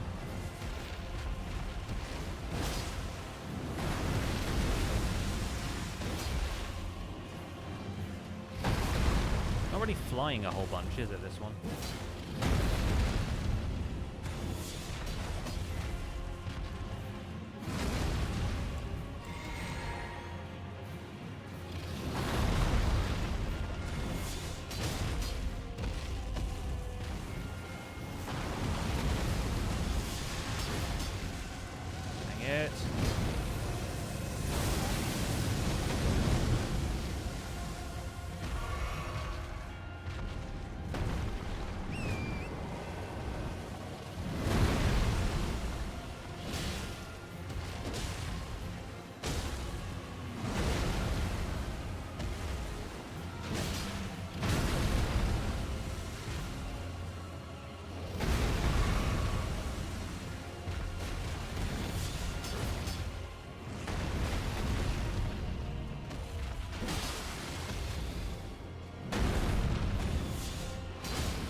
That one got me, but I think we've got it on the ropes.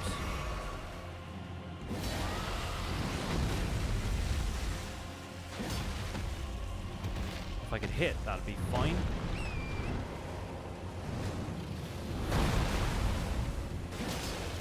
These horse dodges, though.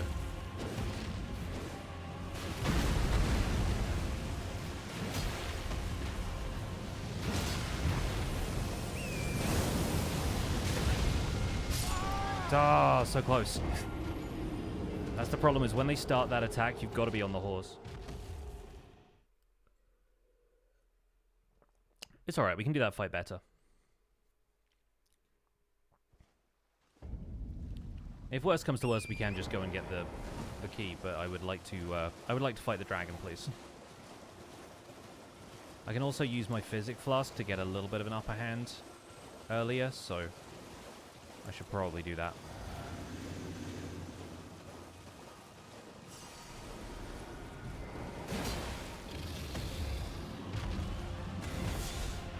Get a couple of these in while it's waking up.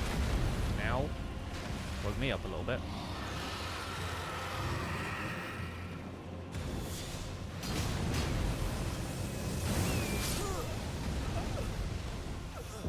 Torrent, no! Okay, add one to the Minecraft counter for today. I think I'm going to start charging people 1,000,000 channel points to say that. I think that's probably the next channel point reward.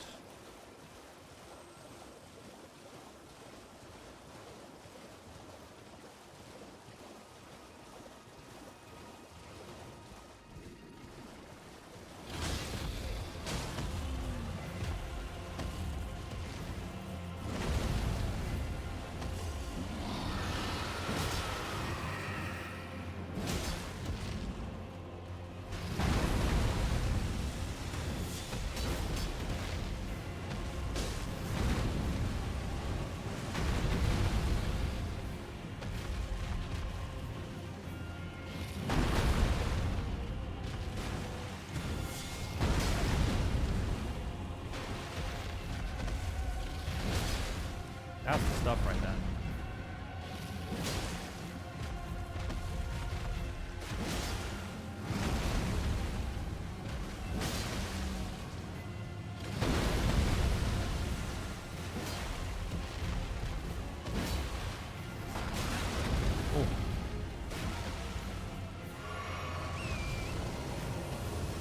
Saw that one coming.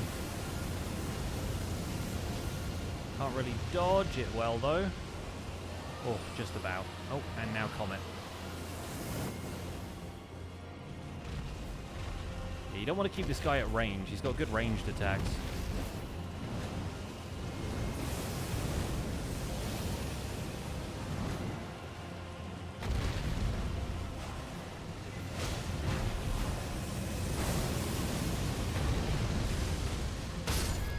Oh, Torrent, I'm sorry.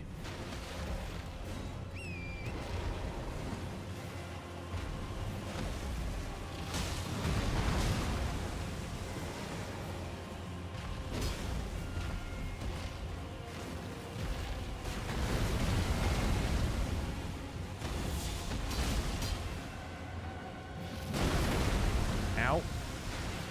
A little stepped on there.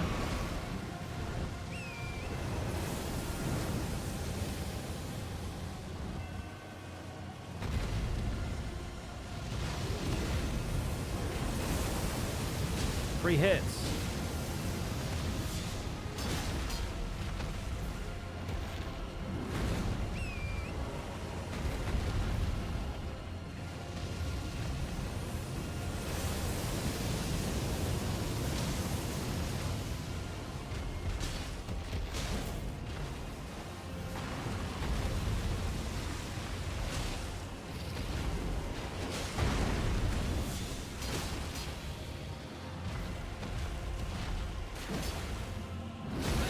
No roll left.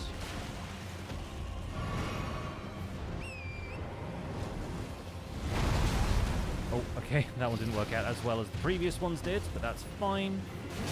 We're 2 hits away. He's 2 hits away from killing me, so I should be a little bit more careful. That one would absolutely have got me. There we go.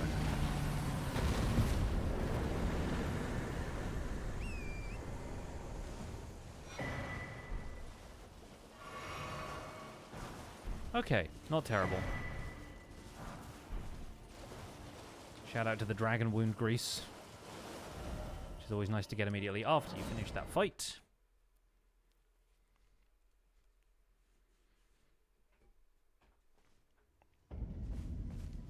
Yeah, you can acquire more healing potions. You can also get healing spells if you're a faith based build. Like if you level up the faith stat, there are some healing spells that you can get. Oh, I love that view so much. That view of 4 belfries on a clear day is just absolutely brilliant.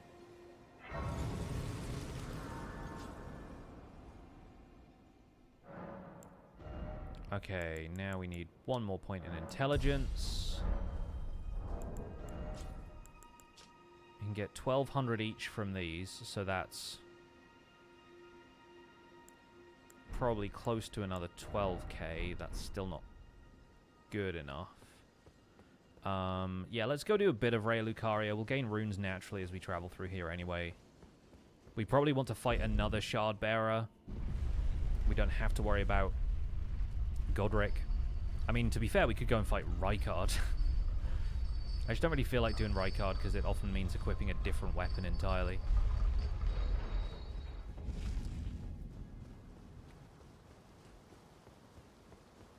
Shout out to Faith Strength build. Yeah, this is that's the strat I ended up using for the seamless co-op playthrough I did with Zloy XP.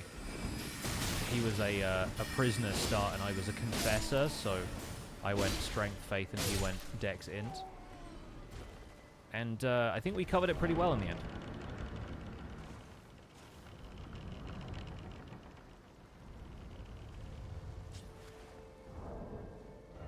Now, I still can't equip the Meteorite stuff, but once I have enough for the Alabaster Lord Sword, I will also have enough for the Meteorite Staff.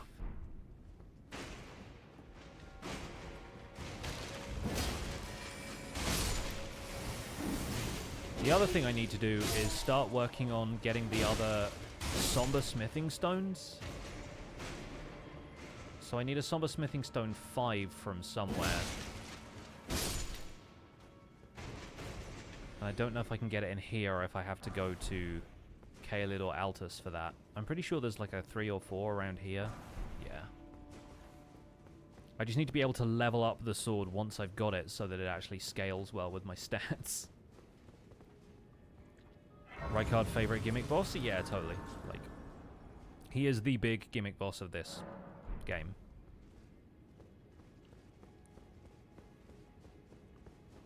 So the main reason I'm coming to Rey Lucaria at all is because one of my other objectives for this playthrough was to get all of the gravity sorceries, because they match the Alabaster Lord's sword so well. And if we're going to be building for intelligence anyway, we might as well. So the other place we can get one of those is over here, where you, right by where the water wheel is, you encounter an Alabaster or an Onyx Lord, I think, who gives you one of the gravity sorceries, or a gravity Ash of War. I forget which exactly, but he hooks you up with something anyway. So we can do this.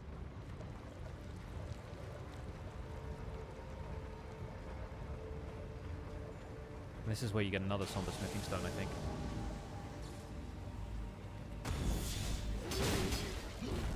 I do like throwing these massive guys around.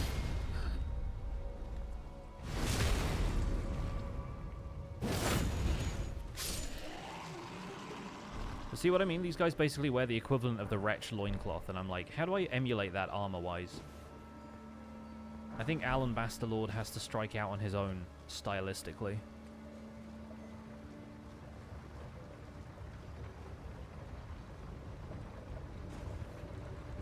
Gravity well, that's what I'm looking for.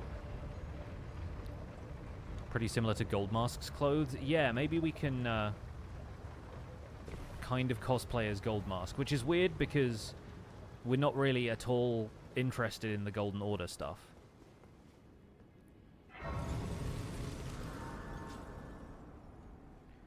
I have a feeling Red Wolf of Radagon is going to be a challenging fight just because of how slow I am.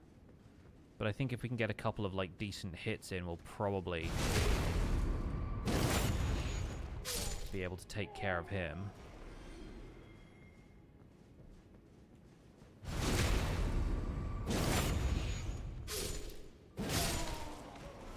Nice. Academy Glintstone Staff, my old friend. Imagine if I'd actually had to come in here to get the Academy Glintstone Staff. That would have been such a trek.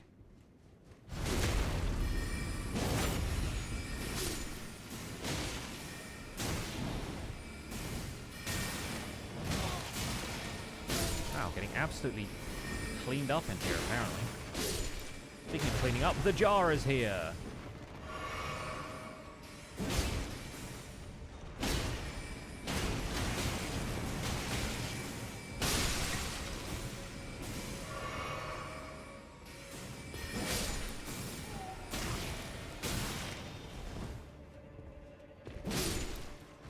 Okay, we took care of that.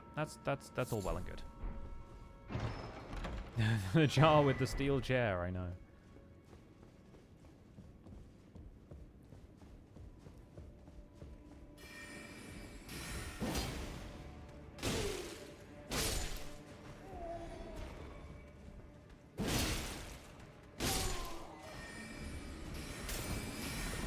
Who's this guy hitting with the sword and shield anyway?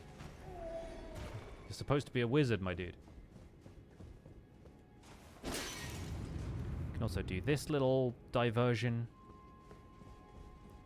We want to get hold of Stone Sword Key. We don't really need the Comet spell, but the is it the Graven School Talisman or is it the other one? Whichever one we get in here, it might be useful to us just because we're using sorceries a little bit.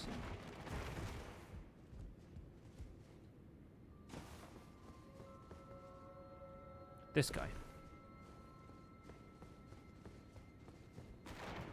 I like seeing guys rolling around fighting the jars in here.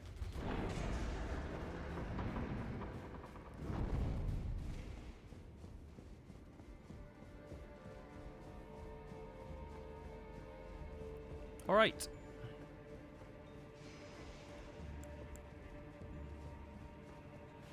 Let's go fight Red Wolf. See how we get on in here. Not bad.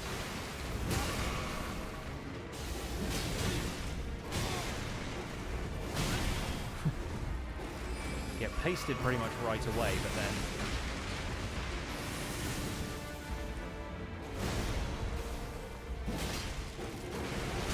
Four hits and he's done, right? Or maybe 5.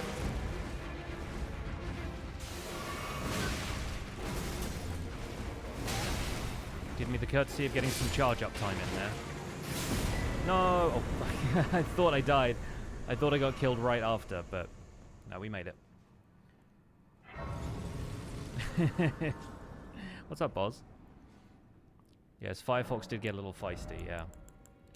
Okay, we have 15 runes left, but we need 20k to get up to the next level. Let's just crush everything I've got.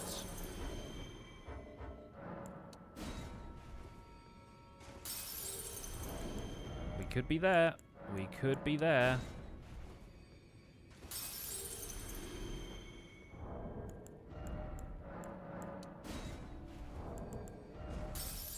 Oh, he's done it.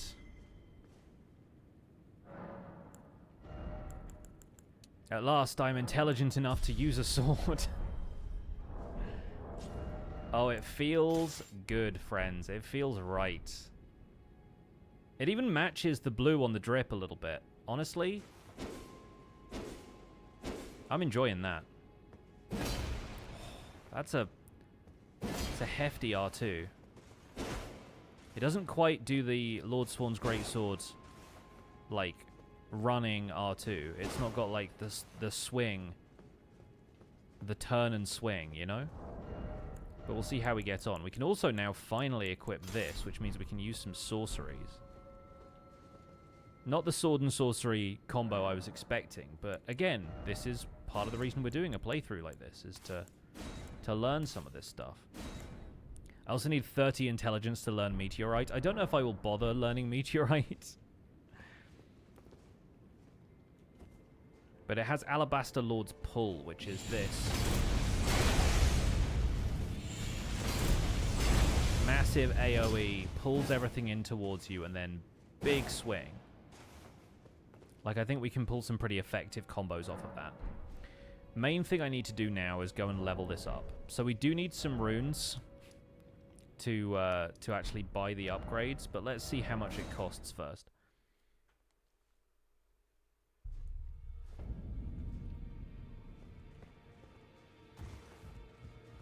Oh, here's Dialos. Ah, the recusant. Can you believe they can scarcely? You might be then they only had to. It's on Mount. That's where they hide. Just you. You'll rue the tale of how. Okie doke. Sounds good. Not a bad sword. Now, those are of a challenge fine and wet. Okay, so now, yeah, we've got all of the somber smithing stones. Don't know if there's anything I can really sell to Hugh. Like, you can rarely sell stuff in this game that isn't just golden runes. So we don't need to worry as much about that. Let's just work on getting a couple more bosses taken down, perhaps. Like, the early bosses in Limgrave should be good enough. Like, if I go and fight Agil with, like, a +1 sword, that's not bad. I also want to look for... I'm just going to briefly open my browser here for a second, so bear with. I need to look for Somber 5.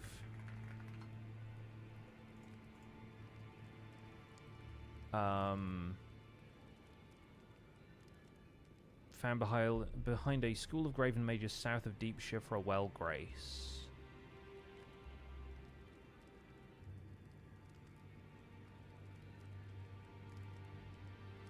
Found by looting a corpse inside the large stone ruin at the highest level of Siofra River. Can be found in Jail Cave, Volcano Manor, Nokron, Altus Plateau. Yeah, okay. So Siofra River is probably the first place we can go look.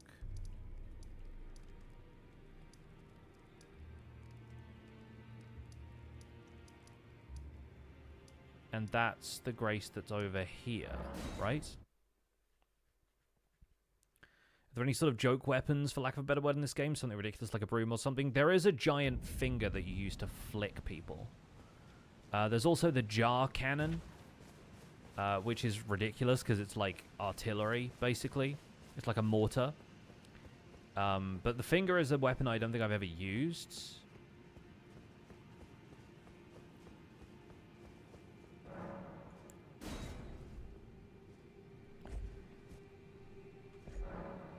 The jar cannon is one I've equipped before but never used.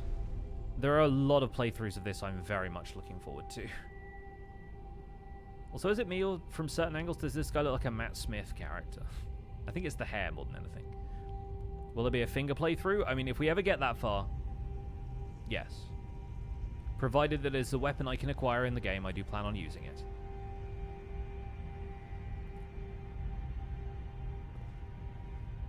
Oh, you know what? I think I know the place that this is looking for. The place that this is sending me.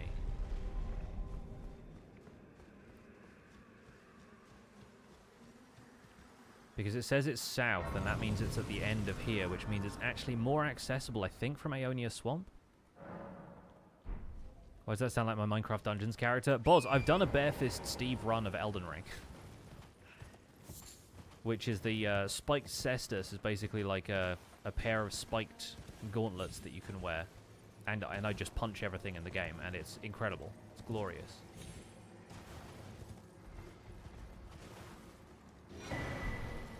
Yeah, down here. This is the bit that we're looking for. Unfortunately, we can't really get there very easily from up here unless you land on top of that crystal, I think. No way. Dude, I can show you after this. If you're sticking around in the stream for a little bit longer, I will demonstrate Barefist Steve at the end of the stream, because he is a beloved character of mine. Now the question is are my runes still up there? I think they probably are, right?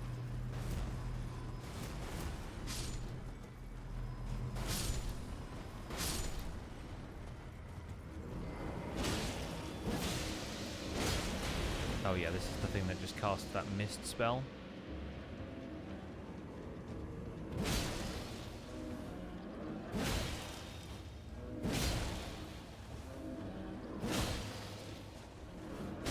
Give it a roll. There we go. Okay, so then we have Somber 5, and yeah, my runes are still up there, so I need to go and get them.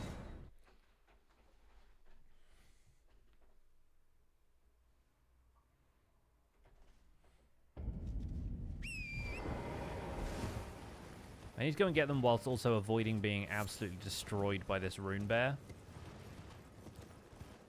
who I'm not very well equipped to fight at the moment. But the runes are directly in front of him, so let's take those and run, shall we?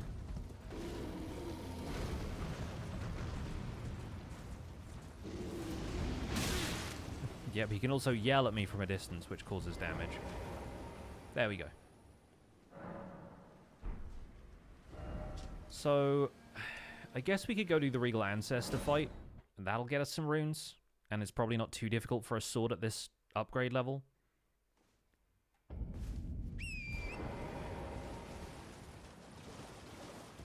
I think just the raw stats of my character at this point are going to carry for this one, and the fight's not that difficult. Famous last words, but we'll see. I also do have Rock Sling, so we could maybe bust that out if I'm comfortable using spells for a bit. Rock Sling absolutely carried for me in the Valiant Gargoyles fight the first time I did it, so...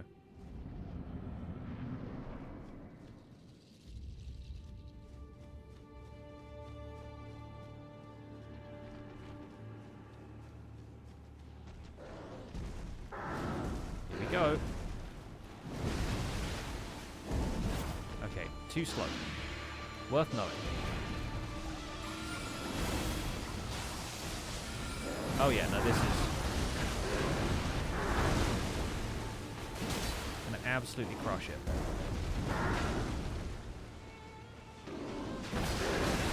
Ow.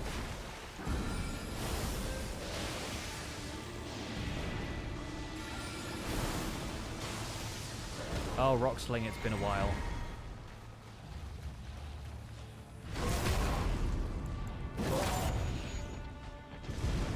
Yeah, not bad.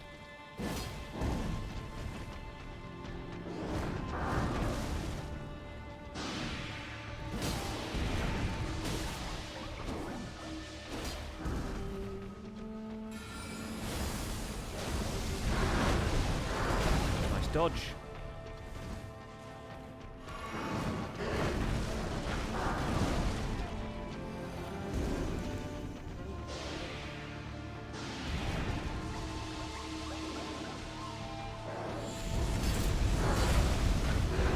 Yeah, that does AoE damage as well, which is good.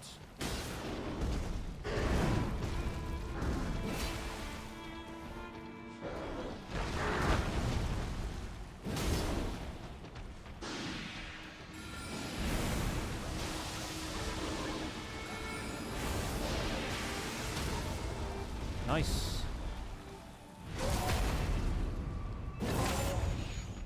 Pretty good.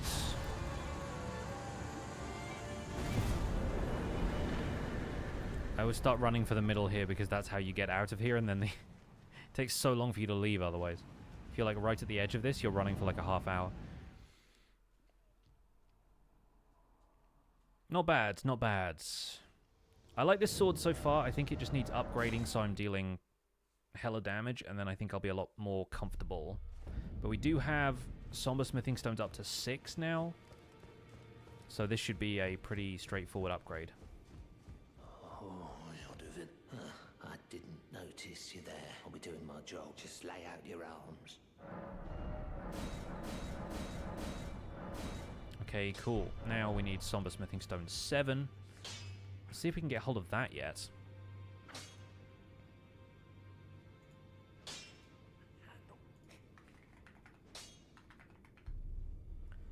Somber Smithing Stone 7. Volcano Manor. Altus. Noxtella. Lake of Rots. There is one on the Lake of Rots. We have technically been there. It might mean equipping the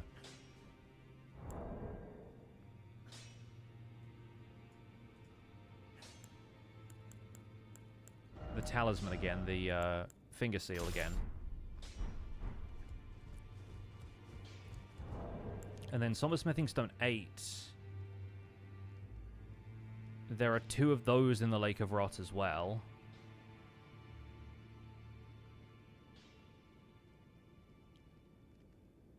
We can get a Smithing Stone 9 from Dragon Barrow in Caelid, and then the Somber Ancient Dragon Smithing Stone is in Mogwin Palace. So we can fully upgrade this sword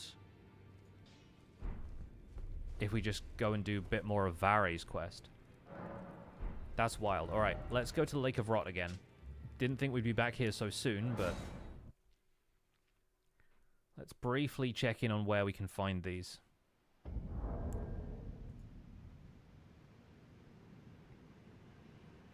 Okay, Lake of Rot, 1 found on a corpse lying in a ruin, 1 found on a corpse at the edge of a tiny landmass in the northwest. So, like, up here, probably. Okay. We'll have a look. Oh yeah, of course we can't use the... Wishful thinking. Let's use the horse. Let's briefly get ourselves this. Whenever we end up doing an int faith build, I'm looking forward to, like, the struggle of how many spells we need to budget for.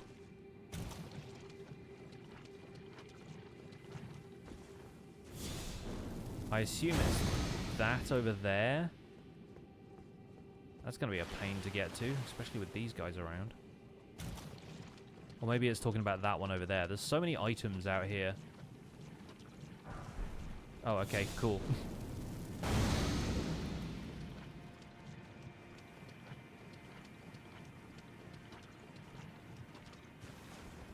Health first. Debuff after. Nailed it. Okay, cool. So that's a Smithing Stone 7. Smithing Stone 8. Found on the corpse dangling off of a small island in the Lake of Rot. And then one laying on a tipped over ruin. Oh, okay, so that one's closer to the Grace and it's on the opposite side. It's like up here. There's a lot of damage. Mm-hmm. Love this place. Oh, over there? Sure, no problem. Ugh, gross.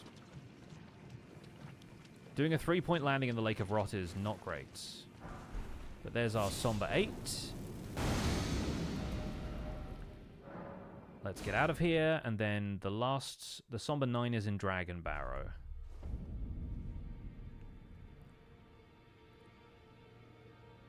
Dropped by a teardrop scarab found to the west of Farum Great Bridge. Okay, cool. Easy.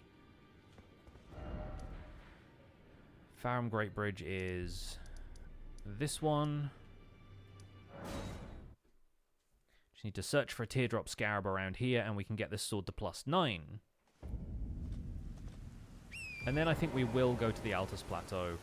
But we could also maybe do some fights. We'll see. Said west of Farum Great Bridge. It didn't say on which side, but we'll be able to hear it once we get close.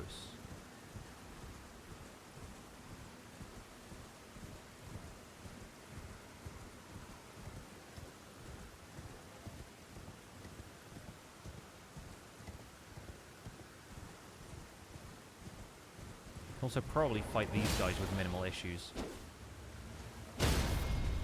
Nice.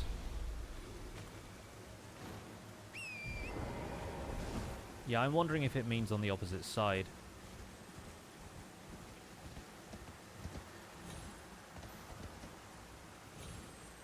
Oh, no. It's this one. It's this one right here. Yeah, there we go. That's the stuff right there. Okay, that's a couple more upgrades. Got my brother to play this game. First game he's played in 20 years and he's loving it. Dies every 30 seconds. Yeah, it's one of those games, isn't it? Well, I took you no matter. Lay out your arms then.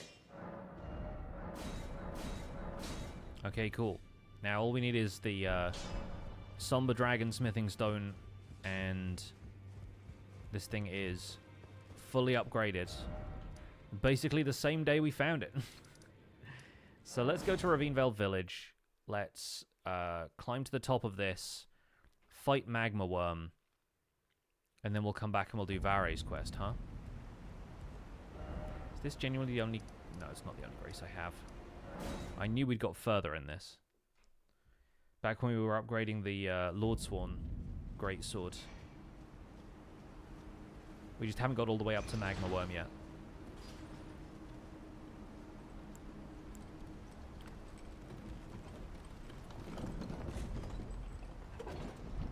Although with the stats we have right now, a pretty decent sword.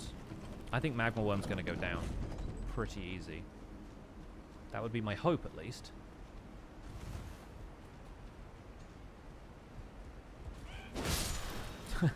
Okay. Yep. We're doing damage now. This sword is officially OP now.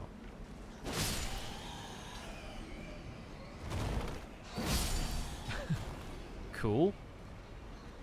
I like it. I like it.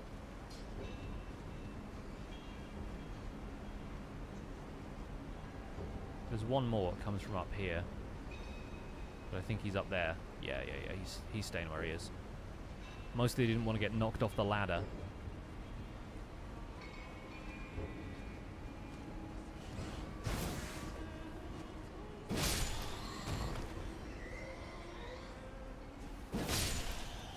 Oh, I'm looking forward to this, actually. This is going to be fun.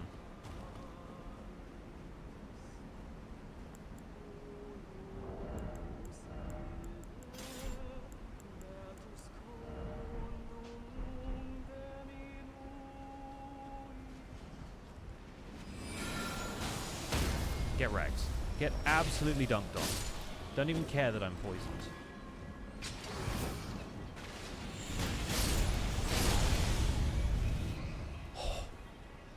Oh! Oh, I like that.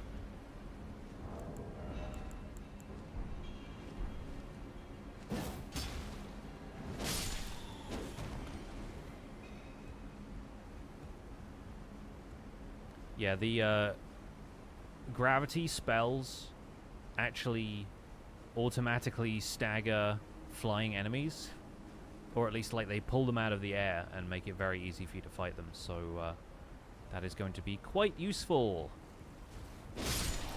in some areas. I think dragons are maybe exempt from that, but these bats are certainly not.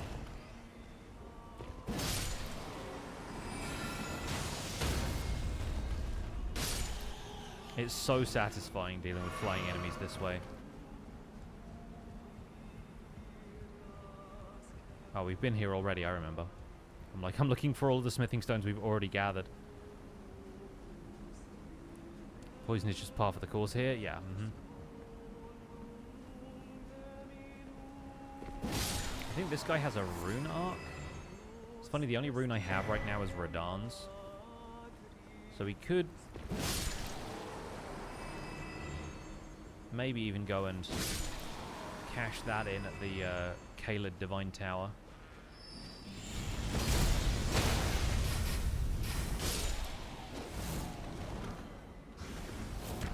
Oh, we got. Honestly, I deserved it.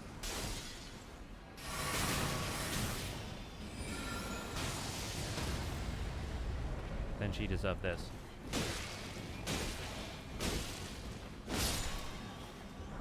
This sword absolutely beats. It's so good. I mean, yes, we've just upgraded it to almost max damage, but I'm already liking it.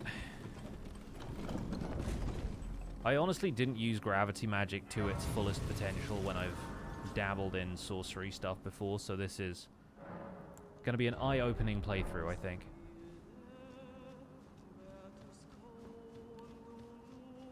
Not going to worry about summoning for this one. We'll have Rock Sling on deck, but I honestly think just the sword will be fun. Once this guy stops spamming this.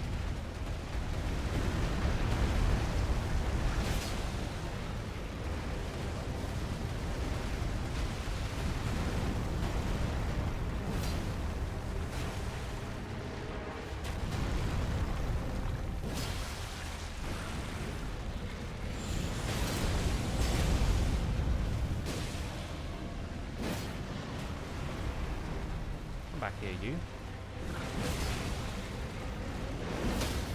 Yeah, that's the stuff. Honestly, if we needed more damage, I might not go for the crit right away, but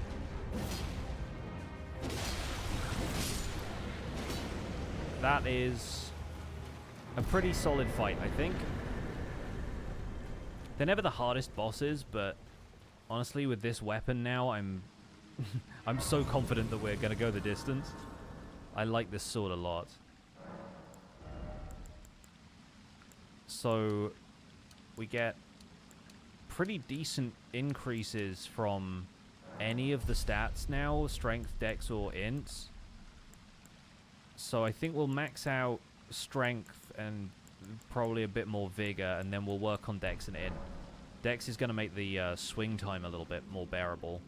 And then intelligence is obviously going to help with the sorceries. But the sorceries do a lot of damage based on, like, physical attributes, I think, as well. They do physical damage rather than, like, elemental damage or magic damage, so. What's up, Apollo? Welcome in. We have the Alabaster Lord Sword. I was able to get to the Lake of Rot today, and we have the weapon that we want for this playthrough. So we are on day 2, actually making it happen. We're probably going to be live for another 15 minutes before I wrap up today. It is just coming up on 8 o'clock. I think it is now 8 o'clock in the UK, so I need to step away and get some food sometime soon. But I'm at least going to make it as far as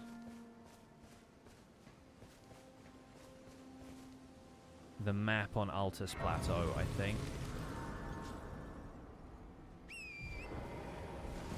Because if we can make it to the Mogwin Mausoleum,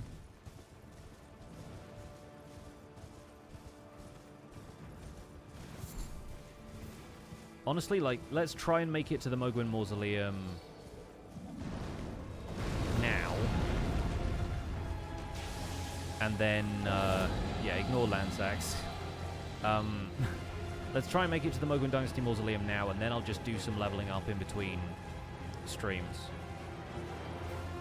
I'll just do some casual rune farming before Tuesday, because I like to play this game just to relax in the evenings anyway, so. We have made pretty good progress. We've actually made it far enough that I have all of the,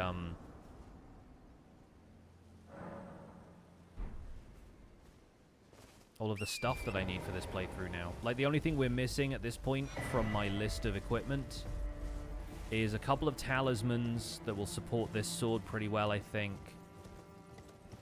And the additional gravity spells, which are Astel and the other Astel who's in the Yellow Annex tunnel in the Consecrated Snowfield. So we're honestly not too far away from being fully geared up and just aiming straight for the final boss, basically. Of course, you still have to do the whole northern part of the map in the process of that, but who's counting, right? I will be on vacation soon, yeah, so in about 3 weeks' time we'll be going away, and obviously I won't be able to stream while I'm there, and we'll be working on Minecraft stuff more anyway, so I don't know if I'll be able to stream this, like, every day I stream. Like, I've been pretty consistent with it the last few times, but I don't know if we'll necessarily make it all the way there. But we'll see. We'll see. Like, I don't know if... I think we'll probably try and complete this playthrough maybe this week.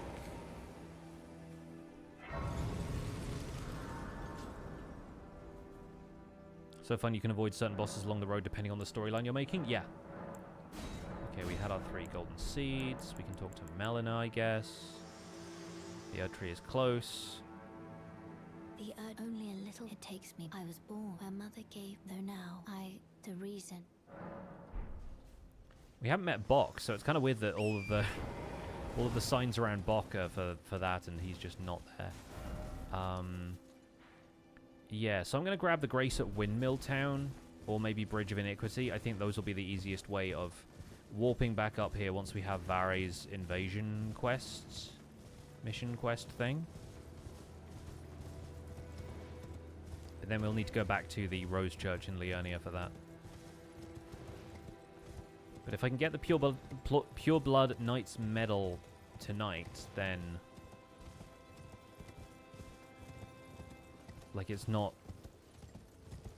a huge leap from there to just everything else falling into place for farming runes. Like seeing all the different kinds of playthroughs and how they change depending on your weapon. Yeah, so, like, the cool thing about this game is that there are different weapons within the broader category of the individual weapons. So, like, you can find a sword like this one that swings kind of similar to some of the other great swords in the game. Like, it is a great sword, and it does standard and piercing damage, but you'll find a great sword that does slashing damage, which works a little bit differently on some enemies, and then the stat scaling will be different. So this one obviously has a bit of magic power to it, has this unique ability behind it. Like, you can do that, and like, that's unlike any other sword in the game. Like, you can maybe get a few similar skills that you could apply to some of the default, like, great swords that you can find. but it also won't scale with the same attributes. And like, if you stick to the default attribute spread for some of these weapons, like it presents a really interesting challenge for how you build your character. With the alternative being, like, if you wanted to, you could pick a sword that you really like the Lord Sworn's Greatsword that I started with. Like, I really enjoy playing with that sword, so I'm like, maybe I could just infuse that with a different ability and a different, like, set of stat scaling, depending on the affinity that it has. You can set it up so it scales better with arcane stat, or it scales better with intelligence, and it's got like a cold infusion and a different skill attached to it. So you can modify things if you like that particular playstyle. But what I want to do is find out what everything feels like by default, and whenever I read the Elden Ring wiki, which I have been doing a fair amount in the, you know, research I've been doing for these challenges, in the comments section under basically every weapon, somebody says, oh, this is my favorite sword in the game. And somebody's got like a playstyle hack or like a fun kind of set of recommendations for it. Like, even in some places I see somebody say, oh, this is the worst sword, like, you know, I can't believe they messed this sword up so badly. And then I go to the page for that sword going, hey, what's the deal? And then there's a bunch of people being like, no, this is great, like, if you do this, this, and this. And I'm like, really? Like, so every weapon in this game is good? I think the main thing people don't like about this game, though, is bows. And so the next playthrough being a bow playthrough, I kind of have a chance to form more of my own opinion on that. Especially now I'm more familiar with the game. I think if you start out trying to do a bow playthrough, you run into trouble pretty quickly, because it's not easy to learn that on the fly when you're also learning how the game works. But I feel like if I understand a little bit more about how... Ah! Alright.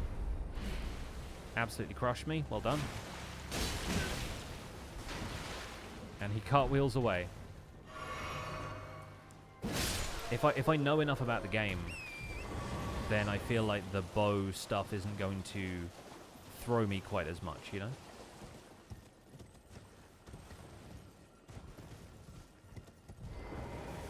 Hey, man.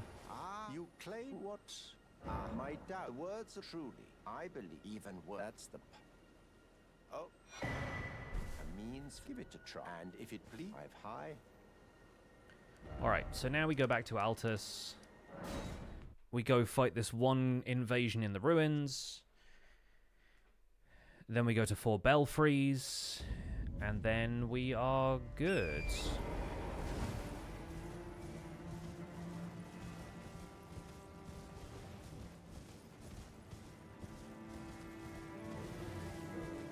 Just lurking for this stream? No worries, we're going to be wrapping up soon anyway, but I will find somebody to raid, so anyone who wants to stick around and watch some more Twitch can always join the raid and follow some of the other talented streamers who are out there.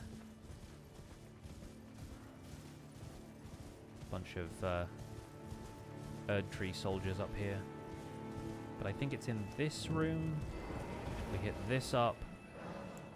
We invade Magnus the Beastclaw. Wonder how he's going to treat the gravity sorceries. Hey, man. Listen, we can talk about this.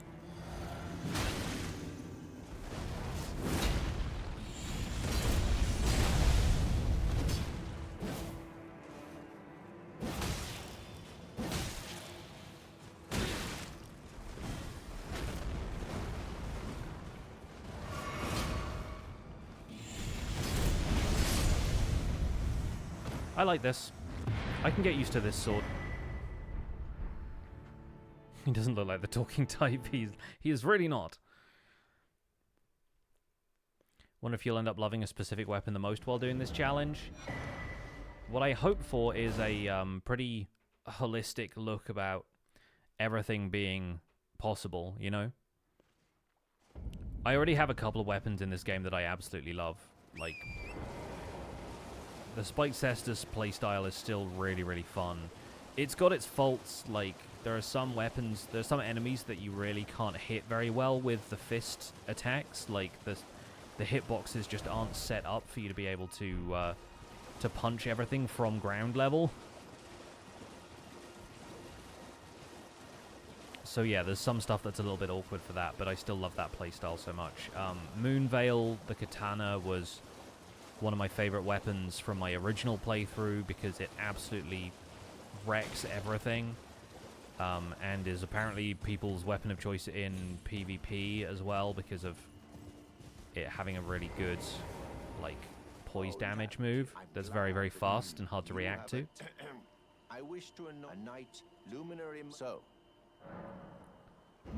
Now. I don't know if there is a most OP weapon in the game because the balancing in this game is so much about playstyle and learning to use certain weapons. There's definitely weapons that deal the most damage, and there's weapons that deal, like, a lot of damage very quickly or whatever. But then there's certain situations that they are always going to be... It's like, you know, it's like a strategy game. When you get into, like, the PvP and PvE balance of it all, like, there are always going to be counters to certain stuff. There are always going to be some things where you can't just be carried through the game on the strength of such and such weapon. I think the summons are a little bit easier, and the spells are a little bit easier to determine what the most OP stuff is. Like, the most OP summon, aside from Mimic Tier that just creates a copy of your character, is probably Black Knife Tiche. And I think the most OP spell is Comet Azure, as we saw in the Academy Glintstone staff playthrough. But having played with a couple of the other weapons during the playthrough with Zloy, I think Malekith's Black Blade is probably a pretty strong contender for most OP weapon, but people will argue all sorts of different ways what the most OP thing is. I think, honestly, from the community, you'll find people saying that the most OP thing is, like, whatever people are just spamming in PvP encounters. Yeah, with the right investment, you can make a lot of weapons OP. It so much relies on the character build rather than anything else, right? Okay, this is the right one.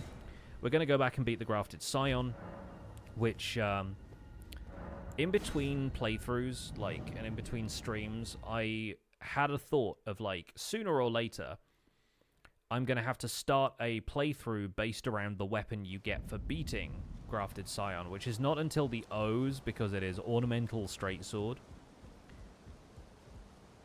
But if we want to go with the rule of, like, try and get the weapon as early as possible, the earliest way to get the weapon from this enemy is to beat it the first time you encounter it, which is literally the start of the game before you have any health flasks.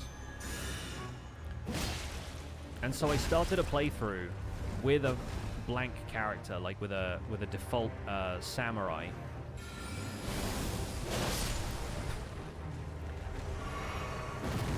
And the samurai starts with a bow and a bunch of arrows, and I thought, well, okay, can I cheese it from range? And it took me maybe like 10 attempts, but I managed to do it. So I currently have a character that's got the Ornamental Straight Sword, and I was, like, testing it out, and I was like, this is actually a really cool weapon. Like, there's some fun stuff about this that will make it very, very cool to use. So I kind of think in future we're going to start as a samurai for that playthrough, and we're going to try our best to get the weapon, like, immediately. Which is going to be fun. It's going to be fun to start with that weapon and, like, 3,200 extra runes and stuff.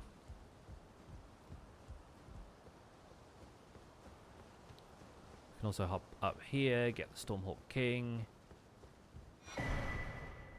and get the Stormhawk Dean Ashes. Not that we really need any of this, but... Also, my runes currently are almost 1, 2, 3, 4, 5, 6, and that makes me oddly happy. So, back to Vare, get the Pure Blood Knights medal, go to Mogwyn Palace, and that is where we'll wrap up the stream. Because I'll probably also need to buy some arrows and make sure I have a bow and stuff. I do have a horn bow, but the Red Branch short bow should be okay. Interesting. Bow which requires dexterity rather than strength. I mean, most of them are dex builds, but...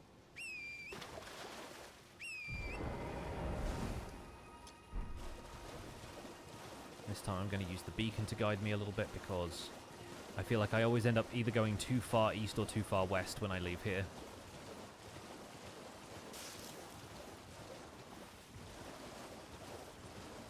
Because you can't see the church for the trees.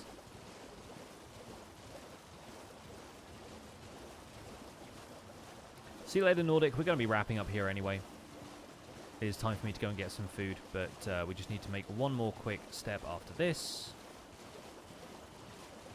And we'll be able to farm runes and get my character leveled up so that they're even more OP than they currently are. Ah, you've completed. And with this, a knight. Now, this no. So, our dude is about to get his finger chopped off, which is pretty standard.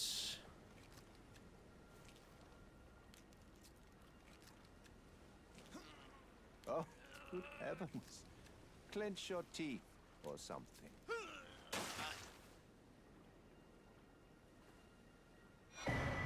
Never forget, for it is what you have. Oh. Also, if you don't continue talking to him, he just chops off your finger and then you walk away and it's like, well, what did we get from this interaction? And he's like, hey, don't use this immediately. And I'm like, screw you, I'm going. And he just watches me do it. Hilarious. Alright, we are at Mogwin Palace. This is also where we'll be able to get the final Somber Smithing Stone. Although I won't get that right this second, and I won't get it off camera either because we might as well just go and make a dash for it at the end of, or the beginning of the next stream. Was kind of interpreted as him driving a nail or something through your finger so you can use your own finger for invasions if you want. I mean, that's also a fun interpretation.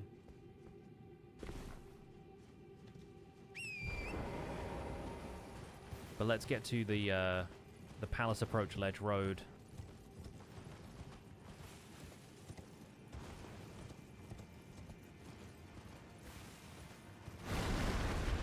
There are, of course, a few other bits and pieces we could acquire from around here, but I don't think any of them are super worth it at this stage.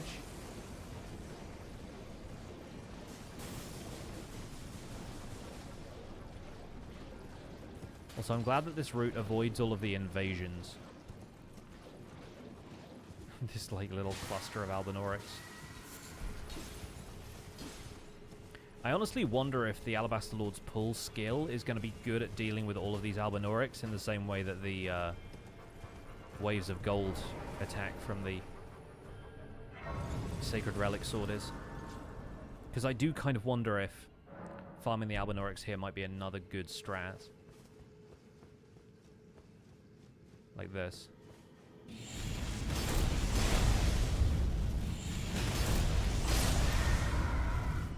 Honestly, that's not bad.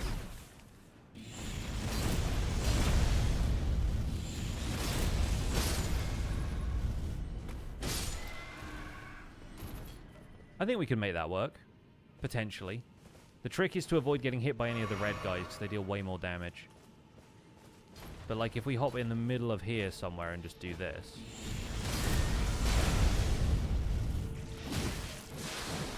Yeah, the main thing then is making sure I have enough mana, which I don't currently. And then, yeah, it becomes a little bit more difficult to handle after that.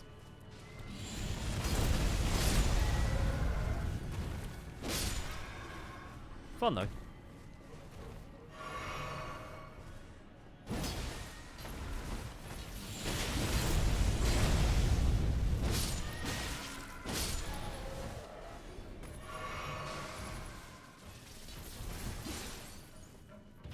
Sonic the Hedgehog looking out.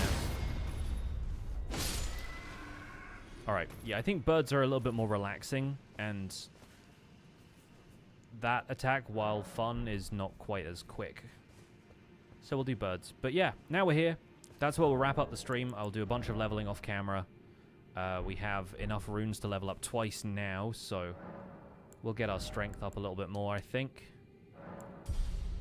And that's where we'll wrap up the stream for today. Thanks for watching, folks. Hope you all enjoyed. We finally have the swords. That means the Alabaster Lord sword playthrough can go ahead and we can get onto the Albinauric bow. I reckon we'll be able to power through a bunch of gameplay next session. For now, though, I'm going to send you folks over to somebody else who's streaming here on Twitch. What do we want to watch? Do we want to keep it in Elden Ring? Do we want to play Minecraft? What do you folks feel like? Oh, we have Zombie Cleo streaming. Let's go raid Cleo, actually.